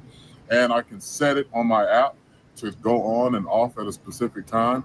I can have it so if the Bucks right now, which they are in the playoffs, if I want to have it every single night to set for the Bucks red or Bucks silver or pewter, I can change my colors like that. If I want to say go Bolts, I can have my blue and white for my Bolts. If I have it for the Rays, blue and gold, I mean, I can have a ton of different colors. But the main thing that I enjoy about this is that all of this can be done right here on the app.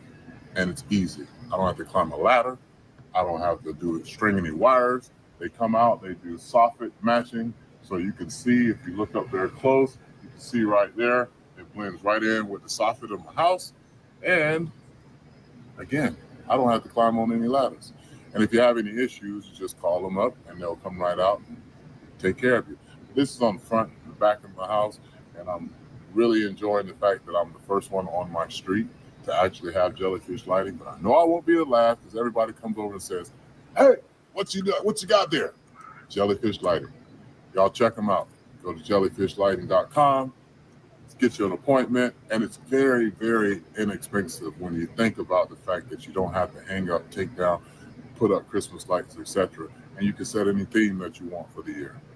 Jellyfish Lighting, you got a good customer here, but I'm pretty sure you got great customers on the way, because it's pretty damn awesome. All right. Thaddeus Bullard, aka Titus O'Neil, out.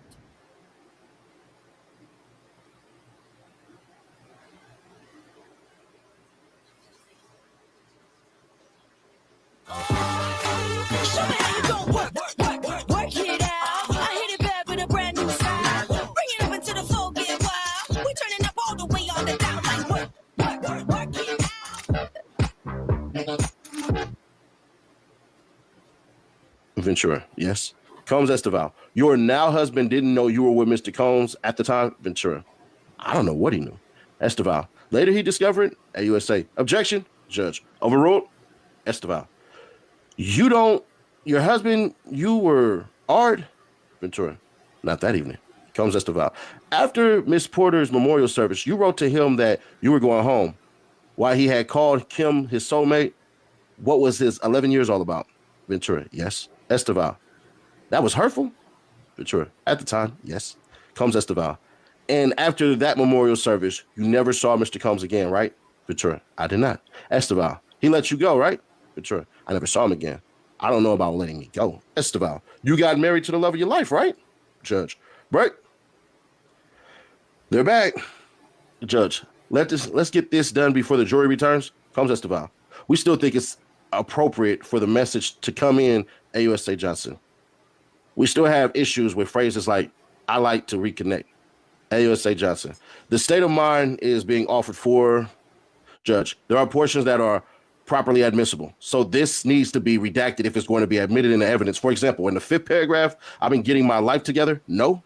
Combs Esteval, we can get that in through other exhibits. Judge, you can redact it right now. Esteval, I will do it right now.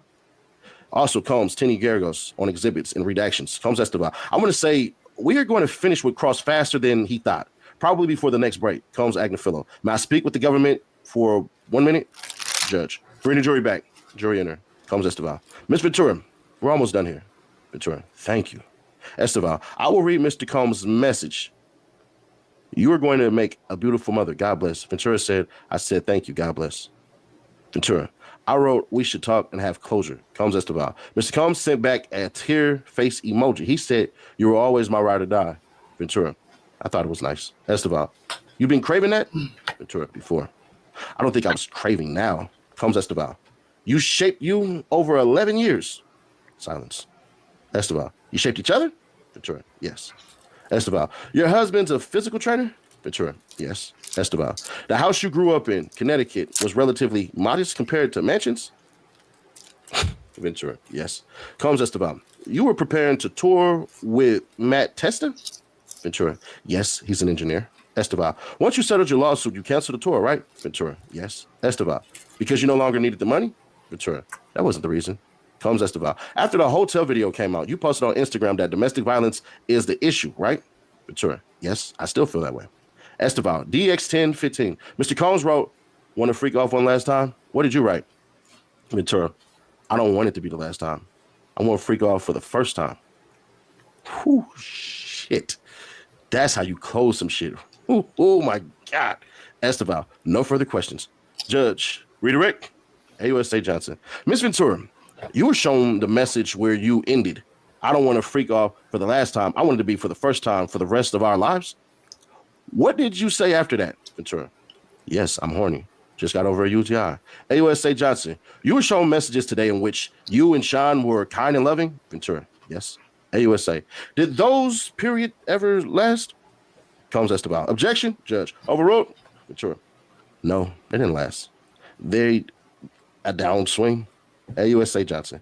What did Sean open up to you? Ventura. A world of chaos. AUSA. In your 11-year relationship, who did you want to have sex with? Ventura. Only him. At that time. AUSA. When Sean wrote "Seduce Me All Day," what did you do? Ventura. Write about FOs. AUSA Johnson. Were you able to cancel work obligations for freak-offs? Ventura. Yes, if I was told to. AUSA. When you were shooting the movie in South Africa and you were you blocked him, how did he contact you? Ventura. Through me. AUSA Johnson. He said he didn't remember hurting you. Did you believe him? Ventura. Not always, because I knew him.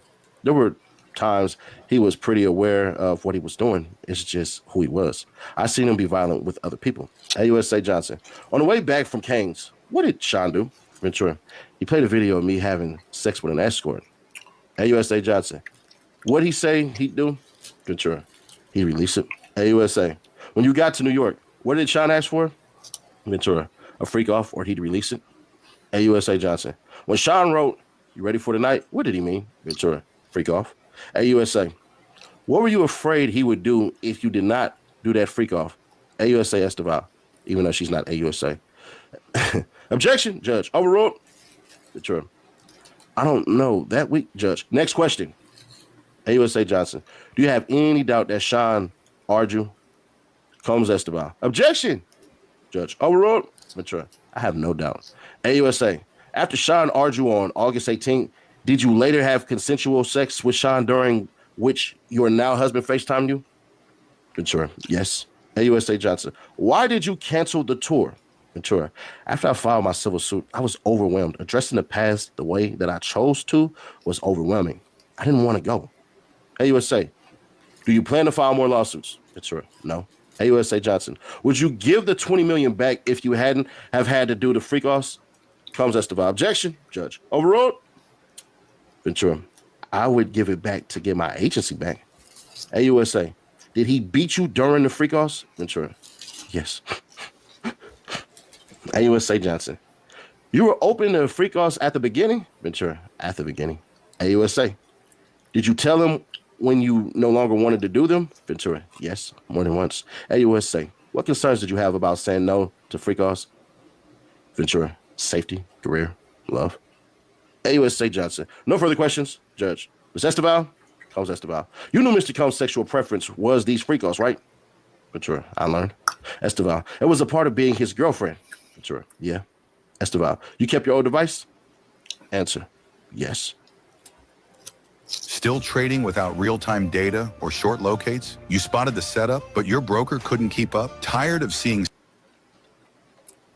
Combs Esteval. And freak off videos, in this case, they were all on those devices you kept from 2012 and 2014? Ventura.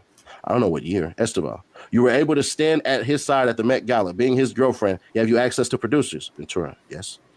Esteval.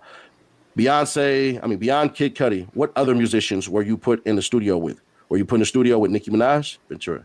Yes. And a note. This is the first and so far only reference to Nicki Minaj in this trial because somebody did some BS and they did this right here. They put Red Media, y'all deserve to get deplatformed for this. And it says Cassie testified in court that Nicki Minaj encouraged her to stay with Diddy after she opened up to her about the horrible things she was going through. This goes to show Nicki Minaj was very much, and y'all just gonna lie on Nicki for whatever. AUSA. Okay, I'll continue. Ventura. Well, I didn't reach out to a lot of people. Sean had too many loyal friends in the industry. AUSA. Loyal friends? Like who? Ventura. Well, I reached out to Nicki Minaj and she told me to stop complaining. It's part of the game. You are rich and famous. Girls will die to be in my shoes. So turns out that never happened. Some of y'all be like, well, why would you stop to do that? Because one thing Cedi Nash does not do is does not thank people for the service they put in and then do some BS and then not help them get their name clear when BS happens. So if you don't like this part right here, then it just is what it is. Back to it. Combs Esteval. You were put in the studio with Lil Wayne? Ventura. Yes. Esteval. And with Rick Ross and Pusha T. Am I forgetting any names? Ventura. You've gotten a lot of names. Esteval. You were self-conscious about your musical talent? Ventura. I wouldn't say that. Combs Esteval. You had a bad performance on 106 & Park. Ventura. Early in my career. Esteval. You did music videos. Were they successful? Judge. May we have a brief sidebar? Combs Esteval. D-Rock was like a member of your family? Ventura. Yes, like a brother. Esteval. The assistant Mia. You also had a friendship with her? Ventura. Yes. Esteval. Okay, here you begin with an explicit message, and he responds with 1. You're actively sexting. Combs Esteval. You stated that you were feeling overwhelmed after filing your civil lawsuit, right? Ventura. Yes. Esteval. You recently received a settlement from the Intercontinental? Ventura. No. Esteval. You made a demand? Ventura. Yes. 10 million, maybe. Judge. Anything further? AUSA Johnson. I have just one question, Judge. I was asking Ms. Esteval. Can you wrap up in 2 minutes? Combs Esteval. This is the last thing I'll ask you to read, Ms. Ventura. Ventura, thank you. We need closure and understanding. AUSA Johnson. Why do you keep your devices? Ventura. I was afraid of what was on them. I wouldn't take them to the Apple store. Combs Esteval. One question. You just reached 10 million settlement with Intercontinental last week before trial? Objection. Overruled? Oh, shit. Ventura. Yes. Whoo-wee. That's crazy. So you've been on a suing path. And they gave your bread. Get your money, young lady. Hey, I ain't gonna hold you. And that one, I'm with Cassie on that one 110%. Because y'all ain't supposed to be in none of these people's politics and hiding videos and all this crap and everything like that unless it's Ceddy Nash. You know, y'all catch me sprawled out on the floor because I couldn't handle my white Hennessy that night. But anyways, let's just get to it. During the break, Combs Agnifilo. We object to the testimony of the witness after the special agent, Don Richard. Judge, why is this coming up now at 3:30 p.m.? Going forward, you just address things before the courtroom. So why are submissions not in the docket? Judge Interim. AUSA Madison Smizer, good afternoon. Where do you work? Special Agent Yassine Bender, HSI, and the Human Trafficking Group, and the Crisis Negotiation Group too. AUSA, did you serve subpoenas in this case? Agent Bender, yes. Agent Schmeiser, pardon me. When Sean Combs was arrested, where did you go? Agent Bender. The Park Hyatt, room 2115, where he was staying. Photo entrance shown to jury. AUSA, what did you do? Agent Bender. We were assigned to each other room and began to search. Or we assigned a letter to each room and began to search. AUSA Schmeiser.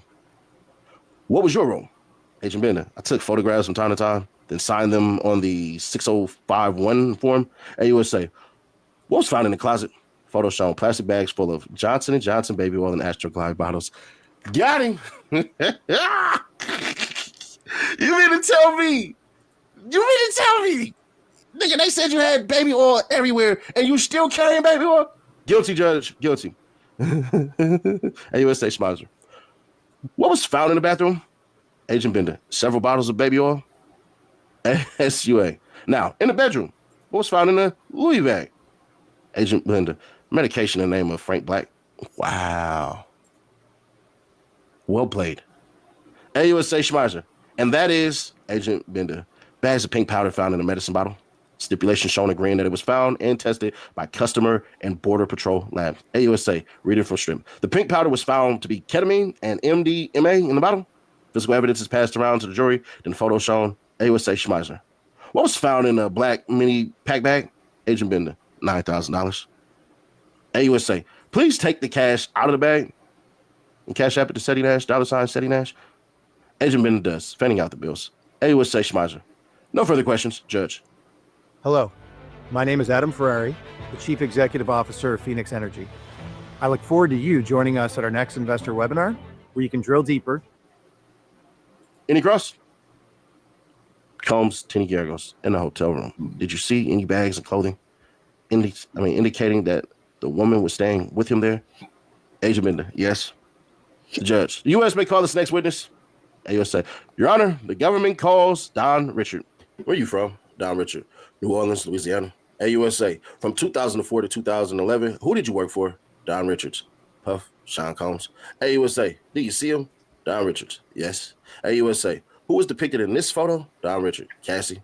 AUSA. In 2009, did you observe an incident between Puff and Cassie? Don Richard. She was attacked by Sean Combs. Kicked. AUSA. Did you see more violence by him against Cassie? Don Richard. Often. Photo of Diddy. Dirty money shown. AUSA. When were you a member of this group? Don Richard. 2009 to 2011. AUSA. The incident in 2009 when Sean Combs beat Cassie, where was it? Don Richard. In Sean Combs' LA home.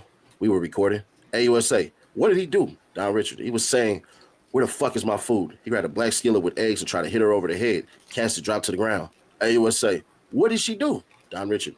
She went into a fetal position. AUSA. Then what? Don Richard. Sean Combs was kicking her in the head and body, then dragged her up to the first floor, glass breaking and yelling. I was scared for her and for me too. AUSA, did you intervene? Don Richard, no. AUSA, did you call the police? Don Richard, no. AUSA, the next day, what happened? Don Richard, that it has been passionate and she was okay. That it would have been better if we didn't talk. That people could end up missing. AUSA, how did you understand that? Don Richard, death. Combs Agnifilo, objection. Sidebar. Back for sidebar. Just Subramani. George, can you leave for the weekend? Watch the Yankees play, the Mets, or the Knicks? You can scratch out the Mets though. Nobody care about them. If you're into sports, there's a lot going on. See you Monday. I could have sworn Monday was Memorial Day, but whatever. George, leave. Judge. Ms. Richards, you can leave. Judge. About the line of testimony, AUSA Comey. This shows consciousness of guilt for count one and relevant to count one. Agnifilo. It is not sex trafficking. It's domestic violence. Judge. Why didn't you bring a motion in limine on this? Agnifilo. I didn't know. Combs Agnifilo. We cannot sit here and say Ms. Ventura did anything because of this event because she didn't talk about this one. So this is rank speculation. Judge. But she was there. Agnifilo. She doesn't know the effect on Cassie Ventura. Judge. Who are the next witnesses? AUSA Comey. Kerry Morgan. David James. Live thread will continue Monday with stories until then. And then I believe that he had something else that he had put out there. My freaking phone had messed up. So here you go right here. So that's it. I'll have word in a roving room with Mr. Comey and Miss Agnifilo. I don't need a court reporter. So where did that come from?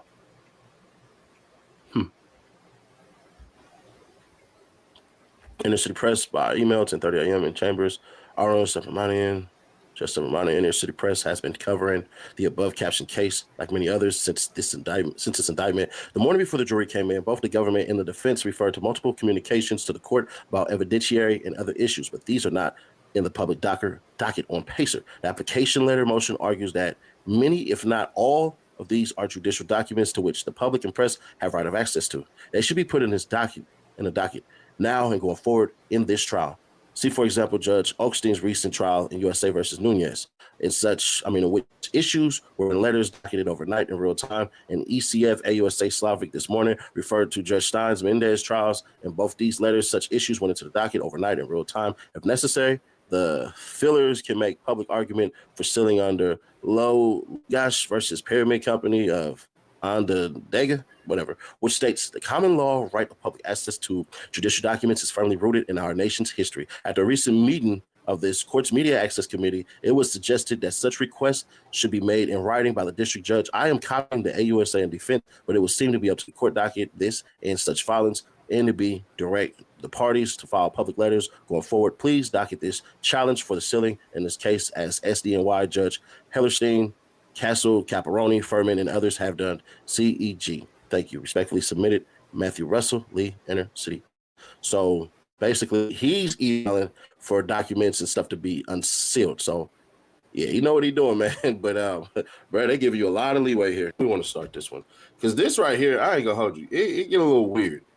They wanted to basically try to say, "Hey, man, she's been coerced." But when you have text messages that are essentially saying, bruh, she is like this, there's two cases to be made. This was already in her, or this is how she became because she's a victim of victimization and she took on her victimizer's mentality. So there's that. And then it gets more interesting because they didn't necessarily try to say, your testimony for this where you offer certain things. I don't think the judge is going to let it in or the prosecution was going to basically try it. But I ain't going to hold you. If I'm the defense, obviously they're well paid and there's things that you just can't say. I would have did something like this. So would you have been a conspirator had you not essentially cooperated with the government? Fuck all that shit he talking about. He did good reading that shit, though. You feel me? He did good breaking that bit down like that, reading that shit.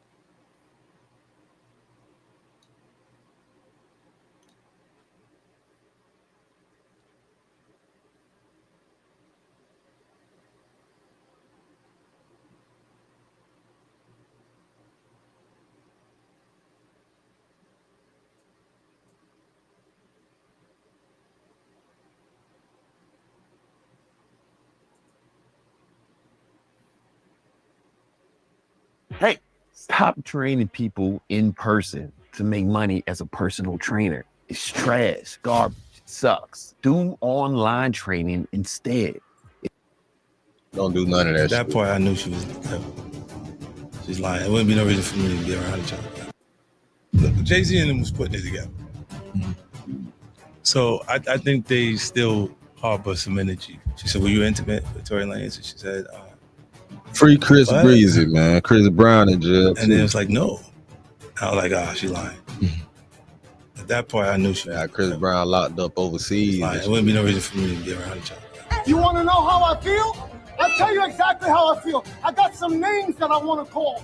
Alex Spiro, Desiree Perez, and the whole wicked system of Rock Nation, including you, Jay-Z.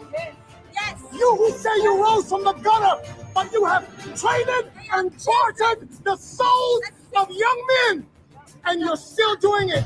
Y'all, 50 Cent just pulled up with receipts showing how Jay-Z is allegedly behind Tory Lanez's suspicious stabbing in prison. And it looks like there's a whole lot of conspiracy going on here. In case you missed it, Tory got stabbed 14 times in prison a couple of days ago, and he was lucky to make it out alive. At first, we thought it was just a jailhouse altercation that got out of hand. But according to 50 Cent, Jay-Z allegedly put the hit on Tory. And if you're wondering why Jay-Z would do that, it's allegedly to protect Megan and her reputation. See, new evidence just came out that kind of proves that Tory did not shoot Megan and that he might have been convicted unfairly. Y'all, this drama is about to blow up all over again, so let's get into it. At this point, the Megan and Tory situation feels like a never-ending roller coaster. Every time it starts to quiet down, something even crazier pops off. And now Tory getting stabbed, that might just take this whole mess to a new level. It's giving drama that refuses to die. Like, how is this still unfolding? But according to reports, Tory suffered a prison yard stabbing so bad he needs hospital treatment. Tory was in the yard of California Correctional Institution at Tehachapi Monday morning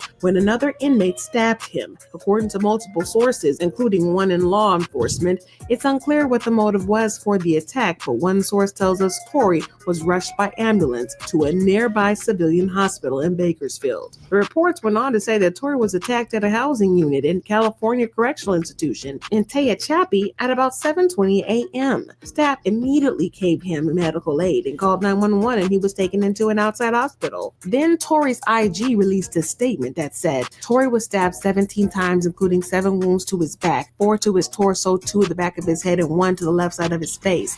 Both of his lungs collapsed, and he was placed on a breathing apparatus. He is now breathing on his own. Despite being in pain, he is talking normally, in good spirits, and deeply thankful to God that he is pulling through. He also wants to thank everyone for their continued prayers and support. When news of this broke, a lot of people didn't feel bad for Tory because they felt like it was his karma for shooting Meg Thee Stallion in the foot. This person tweeted, "People feeling sorry for Tory Lanez is so funny. Just know that him being stabbed does not compare to him shooting Megan. She could have lost her life that night. Had the bullet went anywhere else, I don't feel bad at all for that creature." Well, according to 50 Cent, this was not just a random jailhouse fight that got messy, because let him tell it, it was a targeted hit. See, the man who stabbed Tory is a really bad guy who was in prison for one of the worst things you can imagine. And according to reports, the inmate who allegedly stabbed Tory Lanez in prison last week has been identified as Santino Cassio and is already serving life in prison with the possibility of parole. Cassio, 42, is being investigated for allegedly attacking the rapper at a housing unit in the California Correctional Institution, Tehachapi. Cassio's rap sheet is a mile long and dates back to 2004 when he was sentenced to life with the possibility of parole for second-degree murder, first-degree attempted personal use of a dangerous or deadly weapon, and inflicting great bodily injury. Well, given his past of being a criminal and having a long time ahead of him in prison, it probably wouldn't take much for him to be incentivized to unalive someone in prison. Luckily for Tory, the hit was botched, and even though he was badly hurt, he survived. But why on earth would Jay-Z want to take Tory out? After all, the case is over. Tory's appeal was denied and the case is done. So why on earth was all this necessary? Well, allegedly, he's trying to protect Megan, because something new just popped up that might put the whole case in jeopardy and humiliate Megan all over again. Remember how on the night of the incident there were multiple people in the car? We had Tory, Megan, Megan's bestie Kelsey, and a bodyguard. Well, during the trial, the bodyguard conveniently went missing and was unable to give his testimony. But it looks like his conscience finally got the better of him, and he stepped out to claim that Tory never shot Megan because Kelsey did it. According to TMZ, Tory's lawyers claim that a bodyguard by the name of Bradley James overheard Kelsey admitting to actually firing the gun that shot Megan. James allegedly heard Kelsey say she fired the gun 3 times, in which Tory grabbed her arm and knocked it down, causing the weapon to fire 2 times more. Interestingly, though, during the trial, an eyewitness named Sean Kelly testified that he saw 2 women fighting before being broken up, which aligns with the newly submitted evidence. But that's not all, because multiple people are now speaking out about how unfair the entire trial was to Tory. Gianno Caldwell, a contributor to the New York Post, blamed former LA County DA George Gascon for railroading Tory during the trial and improperly using gun enhancement charges to paint Tory as a menace. Political strategist. When the financial collapse happened in 2008, it was so painful, and I was forced to find a way to grow my business into something that couldn't.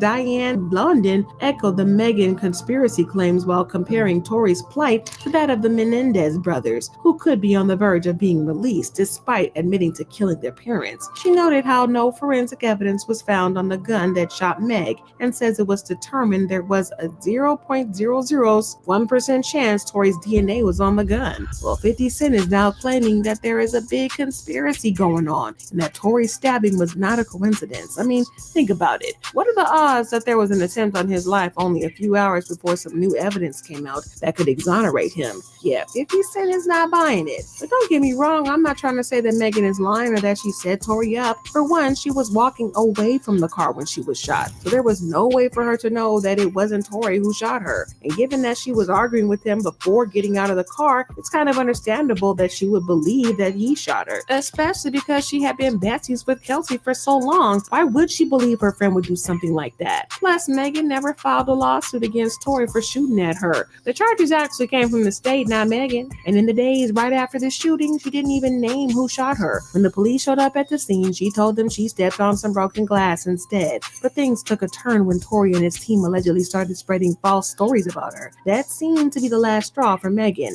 She finally had enough and decided to put him on blast during an Instagram live, telling her side of the story. So worry about it. Yes, this Tory shot me. You shot me.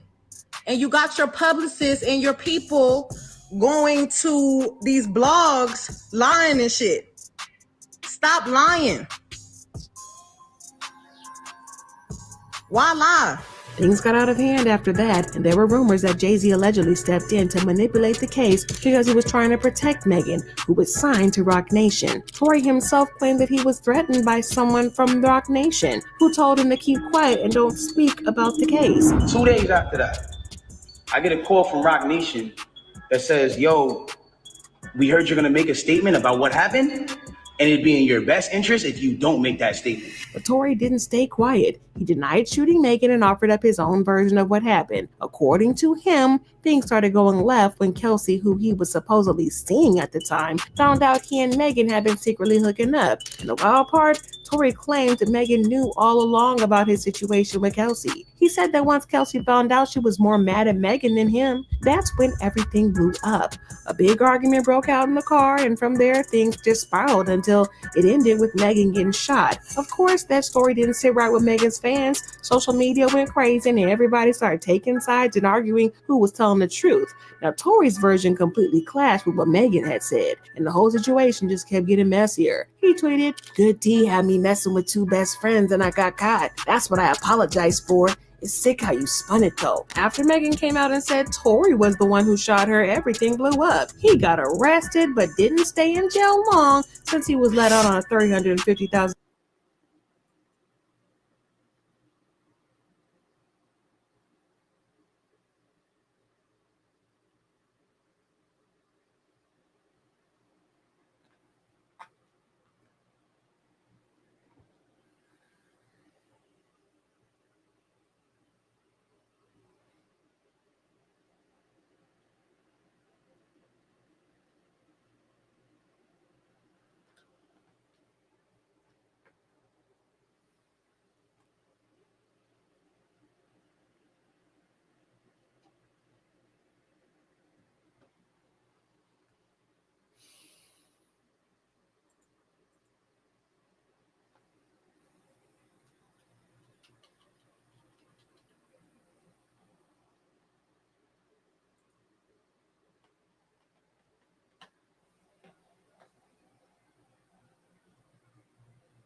bail. As a part of the deal, he wasn't allowed to speak at all about the case publicly, and the court made it clear he had to stay far away from Megan. But even before things went to trial, Megan was already catching a ton of heat.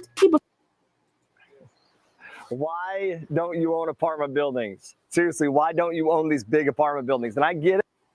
People started turning on her fast, calling her a liar, saying she was trying to ruin Tori's career. The backlash wasn't just a few trolls online. It was loud, nonstop, and coming from all directions. Social media was brutal. Some fans switched up on her, and even folks in the industry threw shade. A few artists like Drake even dropped songs suggesting she made the whole thing up. She opened up about this in an interview where she said, "In some kind of way, I became the villain. I don't know if people don't take it seriously because I seem strong. I'm trying every day to get through it and be good. I feel so bad because I don't feel like anybody's taking me seriously, but I don't want them to see me cry. I don't want them to know that I feel like this because I don't want them to feel like, oh, I got you. Oh, I'm breaking you." She also revealed that she wanted Tory to be punished, saying, "I want him to go to jail. I want him to go under the jail act." But by the time the trial finally started in December 2022, things were already a complete mess. Even though it wasn't televised, the drama still felt like something straight out of a soap opera. Tory's legal team came at Megan with everything they had. They weren't exactly playing fair. Her personal life was picked apart in court, and even without cameras, details were leaking left and right, so the public still got front row seat to all the chaos. Tory's defense strategy seemed less about proving his innocence and more about tearing Megan down. They pushed this idea that she was jealous or whatever was going on between him and Kelsey, and they tried to twist the story to make her look like the aggressor. They even went so far as to throw around claims about her being with multiple men in the industry, clearly trying to shame her and damage her reputation. And Tory's team kept pushing hard and brought Kelsey in as a major witness, hoping her testimony would back up their side. But Kelsey and Megan used to be super close, but everything fell apart after the shooting. So when Kelsey got on the stand, she shared some pretty surprising info. She said that Kylie Jenner had only invited her and Megan to that party, and it was actually Megan who had invited Tory along. We have to come kill the streets for 5 minutes.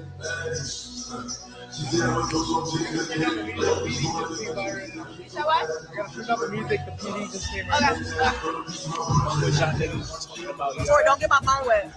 Well, needless to say, Tory was eventually found guilty, and that's when they really dragged Jay-Z into the case, accusing him of bribing the jury. Tory's dad, who had been vocal throughout the entire ordeal, went on a passionate rant outside the courthouse, accusing Jay-Z and Roc Nation of using their influence to sway the legal process. He took things a step further, alleging that Jay-Z was directly involved in getting Tory convicted, claiming that Jay-Z had had a hand in ensuring Tory's guilty verdict. I just stood here in this Los Angeles County and witnessed the worst miscarriage of justice that this world has ever seen. You want to know how I feel? I'll tell you exactly how I feel. I got some names that I want to call. Alex Spiro, Desiree Perez, and the whole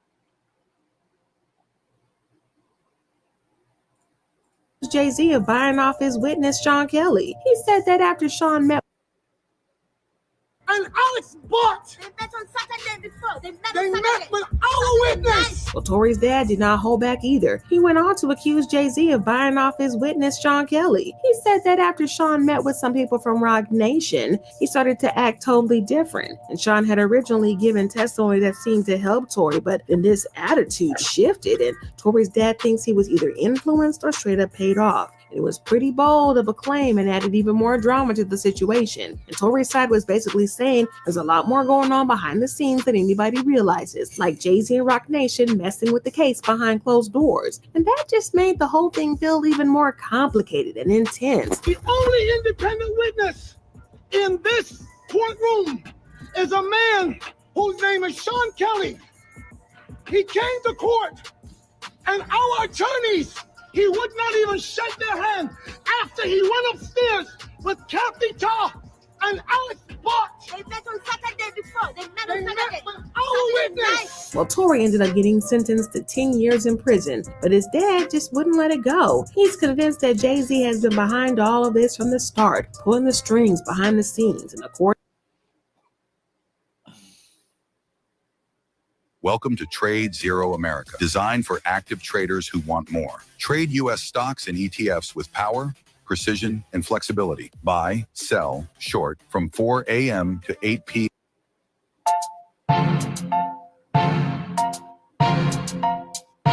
Welcome back, kings and queens, y'all. I tend to like to do things in decency and in order, but I had to kick this out to you in real time. Mark my words, mark my words. This is going to be the trial of a century. And when we think about, watch this, give me 1 second. When we think about Obtain, first of all, you know how this world works. If you understand anything about these celebrities, Obtain, they acquired, they secured the video. I am of strong belief that it came from Diddy's camp. And the reason why I say I'm very, very, very heavily inclined to believe that it came from Diddy's camp is because I got my hands on audio. And I don't know if I want to share it today, of a phone call from Diddy to his son, where Diddy is asking his son, did Jay get back to you? And his son responded, no, Pops, he ghosted. Diddy say, oh, he ghosted? He goes, yeah. Diddy then begins to give his son instructions under the code. I need you to take out the rest of the pizza boxes. No, listen, I kid you not. But I was like, do I want to share that? And I probably won't share it yet until I am able to connect the dots to figure out exactly what that means. Okay. Diddy seemed to feel some kind of way on that call regarding Jay-Z ghosting his son and not returning a phone call. And I believe Diddy is sending a message. I believe the chickens have come home to roost. And let me call out the names. This is very, very strategic. I think it's a threat. I believe it's a threat. Let's call out the names. We have Wiz Khalifa. Oh, we have Chris Brown. We have A$AP Rocky. We have French Montana. And y'all, we got so many more in this video. Okay. Let me just give you a little bit of commentary before I share the video. Listen and look at all the men in the video. All the men in the video. Watch this. And I'm going to call this the family. I think Diddy is sending a strong message as he gears up for the federal charges, which is he's being criminally charged with, right? You have the sex tape and just the freakiness of it all and his relationship with Cassie. That's one thing. But when we think about RICO, racketeering, all of that, sex trafficking, this man is not going down by himself. And I can tell you that because he's a Scorpio. You're not going to play with a Scorpio. And can we all agree that Diddy is indeed evil? But I think the part that we forgot to add is he's an evil genius. He documented everything for a reason. And when you look at this tape, those are his people filming. Those are the people he hired, okay? He paid for this footage. He owns the footage. Nobody else could have gotten this but him because it was his producers, his videographers. Y'all, he leaked this tape on purpose. He's sending a strong message. We're going to get into it, okay? For those of you who are just tuned in or if you're new to the channel, welcome to the palace. I am Queen Sheba. I cover a variety of hot topics specific to reality television. But most importantly, I hone in on the psychological and the behavioral traits of the Black experience. Subscribe now. All right, let's go. TMZ just dropped a bombshell with this video. And TMZ, my question to you is, whose pocket are you in? I think TMZ works for the highest bidder. You know, they are a news outlet, and I think whoever writes the biggest check, that's who they prioritize. So as the first week of testimony in the Diddy trial draws to a close, TMZ has quote unquote obtained. Okay, somebody slid this tape over to them. They have obtained more never before seen footage of Diddy and his A-list pals chilling and chowing down on some Thanksgiving dinner in 2017. That's a year before Kim Porter lost her life. It says, check out the footage. Diddy is hosting Thanksgiving dinner at his LA mansion, and the guest list is just insane. TMZ, who paid you to write this? Chris Brown and Wiz Khalifa can be seen on a couch chatting with some folks, and both seem to be having a good old time. Now, I wanna Well, keep this in mind before I play the video. I don't believe any of the men brought a date. Okay, so the women you see are either Diddy's assistants or his family members. Usher is also in the house at one point. The R&B singer is seen shaking hands with Diddy, who is smiling brightly as the two shoot the shit. A$AP Rocky is also among the many guests, bringing along his own camera to document Turkey Day 2017 at the Diddy abode. Rocky moves around the beautiful compound asking people what they're wearing. Usher responds, "These old things, I just pulled them out in the closet and put them on." Now, have you noticed? Listen, pay attention to what TMZ is doing. They called out Wiz Khalifa. They called out Chris Brown. They called out Usher. Okay, they just said they were there. They just gave you very brief. Okay, they were there. But when it gets to A$AP Rocky, they are very detailed with what he's doing. My question is, does Diddy have an issue with A$AP Rocky? And if so, what's the issue? Let's get into it. Damn. Hold on. Let's get into it. The video ends with Diddy and the guests waiting for French Montana. Did I call out his name? Waiting for French Montana to appear so Diddy can give the blessing before they eat. When French finally shows up, Diddy has the entire room join hands and say a prayer. During a portion of it, Diddy says, "This year has been a very, very interesting year. I want to give thanks to the Almighty for just blessing us and opening our eyes this year, making us understand how strong and magnificent we are. We as in a family." What was happening in 2017? I'm going to have to go back. Home is where we do the things we love with the people we love. So what if we live tomorrow in the same place as we did yesterday? With help, we can. Home instead for a better what's next. What if you can create your own website by saying, "This is what I want"? With Wix, you can. I feel like there's a hidden message in this. Everybody in that room knew what he was talking about, but do we know what he's talking about as he references the year of 2017 that French Montana would be aware of, Chris Brown would be aware of, Wiz Khalifa will be made aware of. Who else? Who else was there? Usher, and also Andre Harrell is in here. Andre Harrell is in this video. Worth noting, Cassie, Diddy's former longtime girlfriend, is not seen in any of the footage. Of course she's not, because listen, that's a whole different conversation, and I am going to break that thing down and peel it back like an onion tomorrow. Okay, I promise you, tomorrow on Saturday, I am going to document an entire segment dedicated to Diddy and why I feel he hated Cassie. So much so that he refused to celebrate any holidays with her, y'all. Thanksgiving, Christmas, none of that. She got none of that. He completely placed her in a box where she was a sex slave. So you're not going to see her. Oh shit, in which Diddy savagely beat Cassie in LA's Intercontinental Hotel. So okay. Year later. But okay, I'll come back to that because I'm a very technical person. Did Usher, did Chris Brown, did Wiz Khalifa, did French Montana have knowledge of this? I don't know. As the world, because we didn't even know about the video until 2013. And Gina, I needed you to put me first. Oh no, she said, I didn't need you to take care of me. I didn't need you to take care of Kim, Sarah, and Gina. I needed you to put me first. I just don't trust you anymore. That last shot. Fuck is this nigga talking about? Yep. Cassie cheated on her husband with Diddy before she got the 20. Because Diddy ran the city. It's game 6. I don't know. I feel like the Knicks finna fuck it up. I just feel like the Knicks is finna fuck it up. If they lose this, it's over with. If the Knicks lose this game, it's over with, bro. Do I want to watch that game? I really don't give a fuck about watching that game.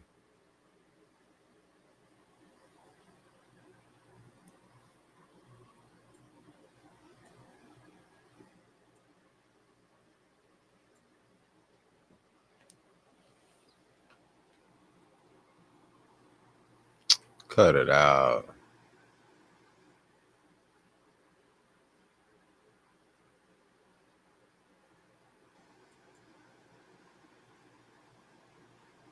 With Summer Daddy, why y'all not together no more? Because like he was fucking up, he wasn't ready, and I was trying to be a woman and work through things, and he wasn't ready. So then I was like, "Get," and I left. Got to. It say take a shot if you like golden What you showers. I do. said? Golden shower. With Summer Daddy, why y'all not together no more? Because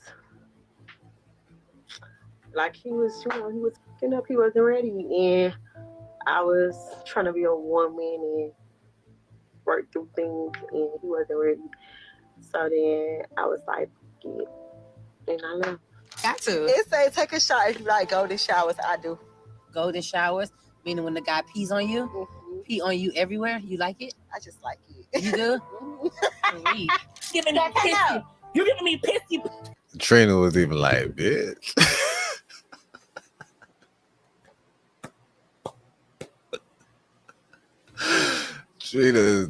Trina was the biggest freak ever, bro. And for Trina to be looking like, bitch, this is a new generation for sure.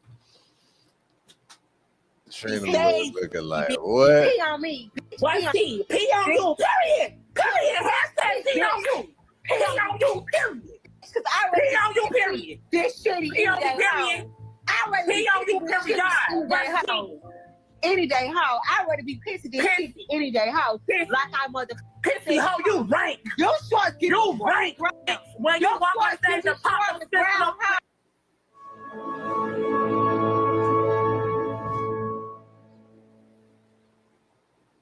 Jorge has always put the ones he loves first, but he's let his own dental care take a backseat. Time for a shift. Y'all, the feds just subpoenaed Young Miami to testify about Diddy's freaky activities, and she is in panic mode. Y'all, remember how Miami used to brag about how she and Diddy go together real bad and used to go on and on about how she was never leaving Diddy? Well, the feds are now using her own words against her because she is now being forced to testify about her and Diddy's golden showers. The crazy part is that we don't even know the half of it yet, and there are reports that things are way worse than we will ever know. And get this, the streets are saying that the feds are not giving Miami full immunity. So there's a chance that she might be getting a prison cell right beside Diddy's. This trial is heating up, so let's break down this insanity. Okay, so Diddy's trial has officially started, and as expected, it's chaotic.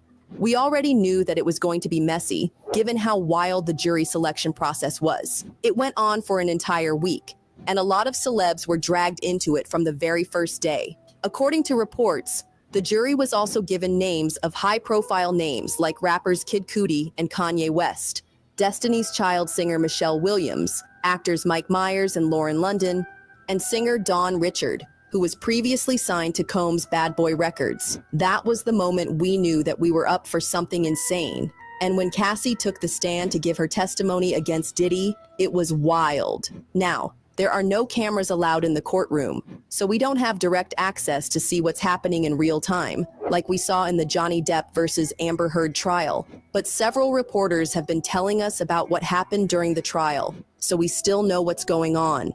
While being cross-examined by the prosecutor, she admitted that Diddy would force her to do freak-offs, even when she was on her period. The prosecutor also asked her, "Did you want to be urinated on?" And Cassie replied, "No, I did not want it." The prosecutor then asked her how it felt, and she replied, "It was disgusting.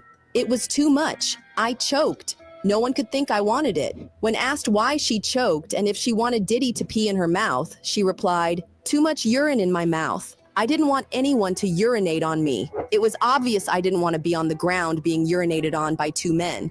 That's nasty AF. Now, before some people start talking about kink shaming, What grown adults do in their bedrooms is their business. But the thing is, this was not a consensual experience between the parties involved. Cassie was forced to do things that she did not want to do, and that's the issue here. So this isn't about kink shaming him. It's about him being cruel. Anywho, this got interesting when one of the escorts said that Cassie was the one who asked him to take a leak on her. In court documents, he said, "So Cassie was actually the one that asked me to urinate on her. They had just come out of the room and she asked me if I had ever done that before, and I said no. And she told me to do it. And apparently, I was doing it wrong because they both stopped me and told me that I was supposed to let a little out at a time and not go full take a leak on her." However, given how much control Diddy has over Cassie, it's not surprising that she's claiming that he allegedly forced her to do that, considering that he also allegedly forced her to hire escorts from Craigslist and Backpage and other sites. So if he forced her to do all that, then you can imagine that he also forced her to tell the escort to take a leak on her. Interestingly, this is how Diddy's side piece, Young Miami, got caught in the drama, because she has admitted in the past to enjoying golden showers with Diddy. Got to. It say take a shower. If you like golden showers, I do. Golden showers, meaning when the guy pees on you, pee on you everywhere. You like it? I just like it. You do? Freak. Freak of the week. Huh? So you say take a shot. You say take a shot. Oh, we need Yeah, a shot. I take a shot. You like golden shower? I do. But It's like peeing on you. I don't know. It's just I don't know. It's just do I'm gonna be something. honest. Hold on. Yeah, they say that. I don't know, but I don't had to go to the shower and I like. I give them golden shower, huh? But I've never experienced that. I'm all about trying new things though. Golden shower. It's fun. Yeah. Like, you know when you drunk and you just and they just peeing all over your body. You just like pee in your butt. Just, yeah, I don't know. And then y'all still have sex after. It depends. Like you can pee on me in the shower. You can pee on me like once you come. Like it just depends. So it's not surprising that Miami is tied up in this, especially given how much she bragged about how she and Diddy went together real bad. Chilly. All this trouble for a man who never claimed her as his official girlfriend is just insane. The most he did was call her his shoddy wop. When she asked him what they were, he just said that they were messing around. So what we is? We date. We dating. We go have dates. And we friends. Okay. We go to exotic locations. We have great times. But for some reason, this didn't give Miami the ick, and she kept insisting that Diddy was hers. In an interview with Pop Sugar, she even claimed that she was going to marry him, saying, "People don't know us. They don't know what the F we got going on." I'm in there like, shut the F up. Y'all don't know what we have going on. Me and him gonna be married. Boom. No, I'm just saying. But when Diddy welcomed his baby in 2022, she suddenly switched up and said, Hey, if you live in one of these cities right here, why don't you own an apartment building? Seriously, let me show you a path that can. "That's not my man. She was a He's dope free to ass. do what he wants. I'm not in a relationship. My focus is building my brand right now. I've been through a lot these past 3 years. I'm just having fun." To nobody's surprise, her resolve didn't last very long because she soon went back to Diddy. And on New Year's Day, she posted several Instagram pictures of them together and also tweeted, "Bringing in the new year with my favorite person." So it was clear that she never really left him. Well, things got worse for her when she was accused of threatening Diddy's side piece, Guna Huing, with what kind of sounds like a freak off. She said, "If I wanted you to eat my pee, Diddy would have had you on your knees. You a eater.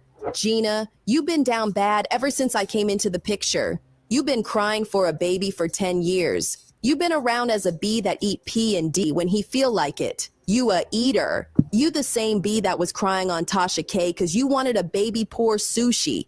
This kind of sounded like she was threatening Gina with a freak off, and it got her dragged for filth, and she started crashing alongside Diddy. What made things worse is that Gina once sat down with Tasha K to talk about how Diddy allegedly hurt her and put his hands on her when they were together. I mean, in the beginning, like the first 3.5 years, the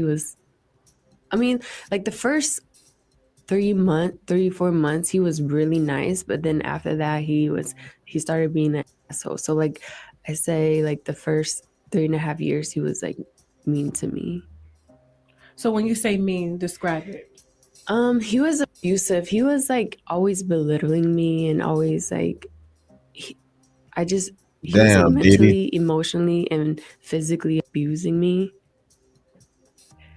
He took one of my heels and tried to throw it at me, and then he like mushed my face and like really hard and made my nose bleed. She also claimed that when she got pregnant, he forced her to get rid of it. When we spoke the other Damn. night, you said that things had gotten so serious that you became pregnant. Not once, but twice, correct? Yes. Okay. When was the first time you became pregnant with Diddy's child? The first time was October 2014. Okay. So this was like what, a year after? No, not a year, but because I met him in February and then I Okay. got pregnant in October. Oh, so the same year. The same year. Okay. And you mind telling me what happened with that pregnancy? I told him, and he was like, you're gonna get an abortion, right? And then I was like, I don't know. I don't know yet. And then he offered me $50,000 to get rid of it, but I turned it down because I just loved him, and I was like trying to prove that I wasn't the girl that Was wanted with him for money. Okay. I just care about him, and I just wanted him to be nice to me. That's it. I was like, I don't want your money. I just want you to be nice to me. Whether you decide to keep the baby or not. Mm-hmm. So would it be fair to say that he was an asshole about it? I mean, offering somebody $50,000 to abort a baby, whew, he must really want it gone bad. Even worse, she was named in Lil Rod's lawsuit as one of Diddy's escort, if you catch my drift. The court documents said Young Miami, Jade, and Daphne Joy were paid a monthly fee work as Mr. Combs' adult workers and received payment via wire transfer from Robin Greenhill, which outlined defendants' ongoing criminal operation. This isn't all that shocking, but then, knowing what we know about Diddy and Miami's relationship, it's not all that surprising. But the real spicy tea was the claim that Miami allegedly used to move substances for Diddy. According to the court documents, plaintiff and the Combs RICO enterprise were rehearsing for something in the Westival. In Virginia, the court filing reads, Plaintiff Jones personally witnessed Mr. Combs do a few lines of coke in his dressing room. Defendant Sean Combs wanted two side, but Brendan forgot it. So defendant Christina Coram called Young Miami, who then brought it on the private jet from Miami. Well, the next thing we knew, Miami immediately distanced herself from Diddy. At first, we thought it was because she had a strong moral compass and was horrified about the things that Diddy was accused of doing. But as it turns out, the reason she dipped was that he had his money tied up in fighting the lawsuits and had no money left for her monthly sugar baby payments. According to a source, Diddy is no longer paying Young Miami's bills. The friend told us that Diddy had been paying for private flights, shopping sprees, and rent for a luxury Miami penthouse. Now Diddy has cut those expenses. Diddy still bought Young Miami a Christmas gift, but he's not as generous as he once was, the source continued. Diddy is not in a good place mentally either. He can really use someone like Carisha in his life. She really does care about him, not just his money. But the money is important, yes. So he has to Little start paying sex again workers. if he wants her companionship. And just when we thought that she was finally breaking free from Diddy, 50 Cent crazy as hell, man. When I heard Shut I up, was little approved sex. by one main, I was very relieved. I was ecstatic. I just felt like a ton of weight was lifted off my shoulders. Hey, what's going on, everyone? I am Thaddeus Bullard, aka WWE Legend. Titus O'Neil here, and I just made a really cool addition to my home.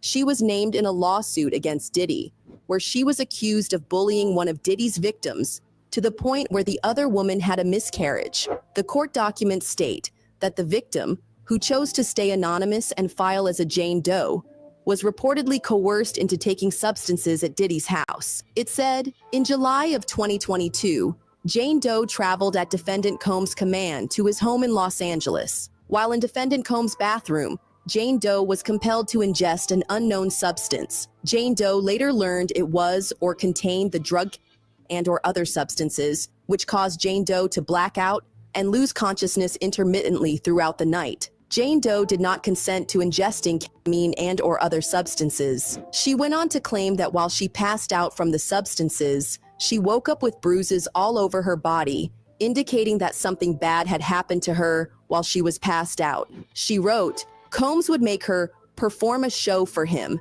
and would ply her with alcohol and substances until she passed out. It went on. She would wake up with bruising and injuries, but with no recollection of how she sustained her injuries. This continued until July of 2024. Y'all, July was just a few months ago, and it looks like even with all the lawsuits and the feds raiding his homes, Diddy was still allegedly throwing freak-offs. Chile, this man was out here wilding. The victim went on to claim that she eventually got pregnant with Diddy's baby, which caused Young Miami to allegedly bully her until she had a miscarriage. The document said, shortly thereafter, Jane Doe took a pregnancy test, which was positive. The lawsuit against Diddy continues. Jane Doe informed defendant Combs of the positive test. Trisha Brownlee, defendant Combs' associate, harassed Jane Doe by repeatedly calling her and telling Jane Doe to have a termination. Jane Doe suffered a miscarriage and did not speak to defendant Combs or his team for approximately 3 months. But wait, it gets messier,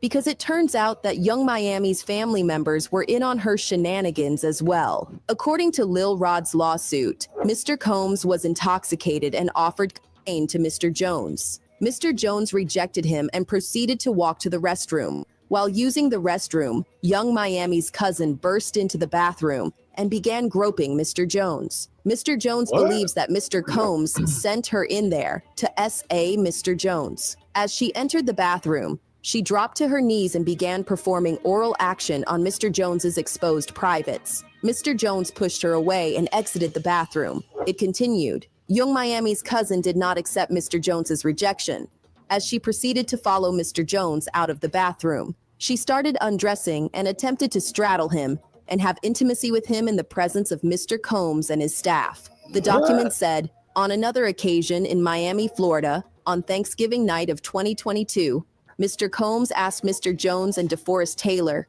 to enter the studio bathroom. He asked them for a $100 bill because he wanted them to do nose candy with him. Mr. Jones was scared, but luckily, he didn't have a $100 bill. So Mr. Combs waited a little later to do nose candy with Young Miami. Oh, and remember the golden showers that she said she loved? She recently backtracked on her words and denied that she ever had golden showers with Diddy. She said, I never said he was the one I did that with. Intimacy is a part of life. I'm grown, and maybe I talk about it too much, but everybody's got their personal experiences. Some people get pooped on. Some people live life on the edge. Some people boring AF. I watch a lot of girls get peed on. If we grown and we in the house just chilling and want to talk about intimacy, what's wrong with that? She even tried to claim that Diddy never paid her or give her money month and that it was a made-up story by the internet.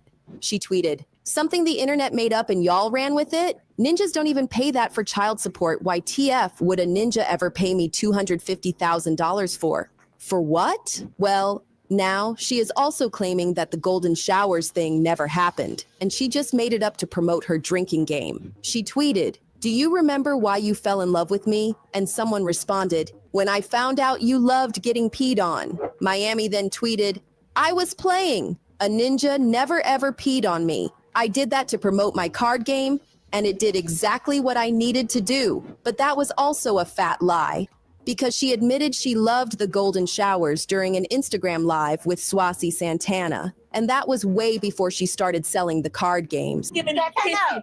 You're giving me pissy stage, you bitch. Pee on me. What's pee? Pee on you, period. Period. Hashtag pee on you. Pee on you, period. Pee on you, period. This shitty pee on you, period. Pee on you, period. Any day hoe. I'd rather be pissy than pissy any day hoe. Like I mother pissy hoe, you rank. Your shorts get you rank. When you walk on stage, your pop that pissy. To make things worse, a blind item recently came out that exposed Miami's golden showers with Diddy, revealing that there are videos in certain circles that show her getting showered. The blind item said, "It is quite interesting that the golden shower loving ex of the producer / wannabe rapper suddenly decides to pretend she wasn't a part of everything he had been doing to people. Is she forgetting all the audio and video with her there? So yeah, it's not surprising that the feds are now bringing her to talk about the golden showers and how Diddy allegedly forced women to get leaked on against their will for his own benefit. And it looks like Miami might want to keep a lawyer on retainer, because word on the streets is that the feds aren't giving her full immunity unless her testimony helps, then send Diddy to prison. So it's either Diddy goes to prison or she does. Yeah, this is about to get insane, and we're going to keep an eye on it to see how it all plays out. In the meantime, drop your thoughts in the comments and then check out this next video.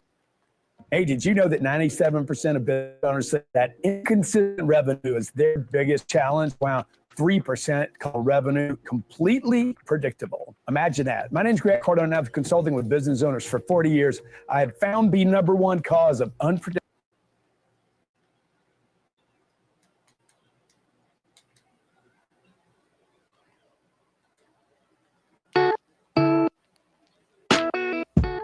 Ladies and gentlemen, Ali Sadiq.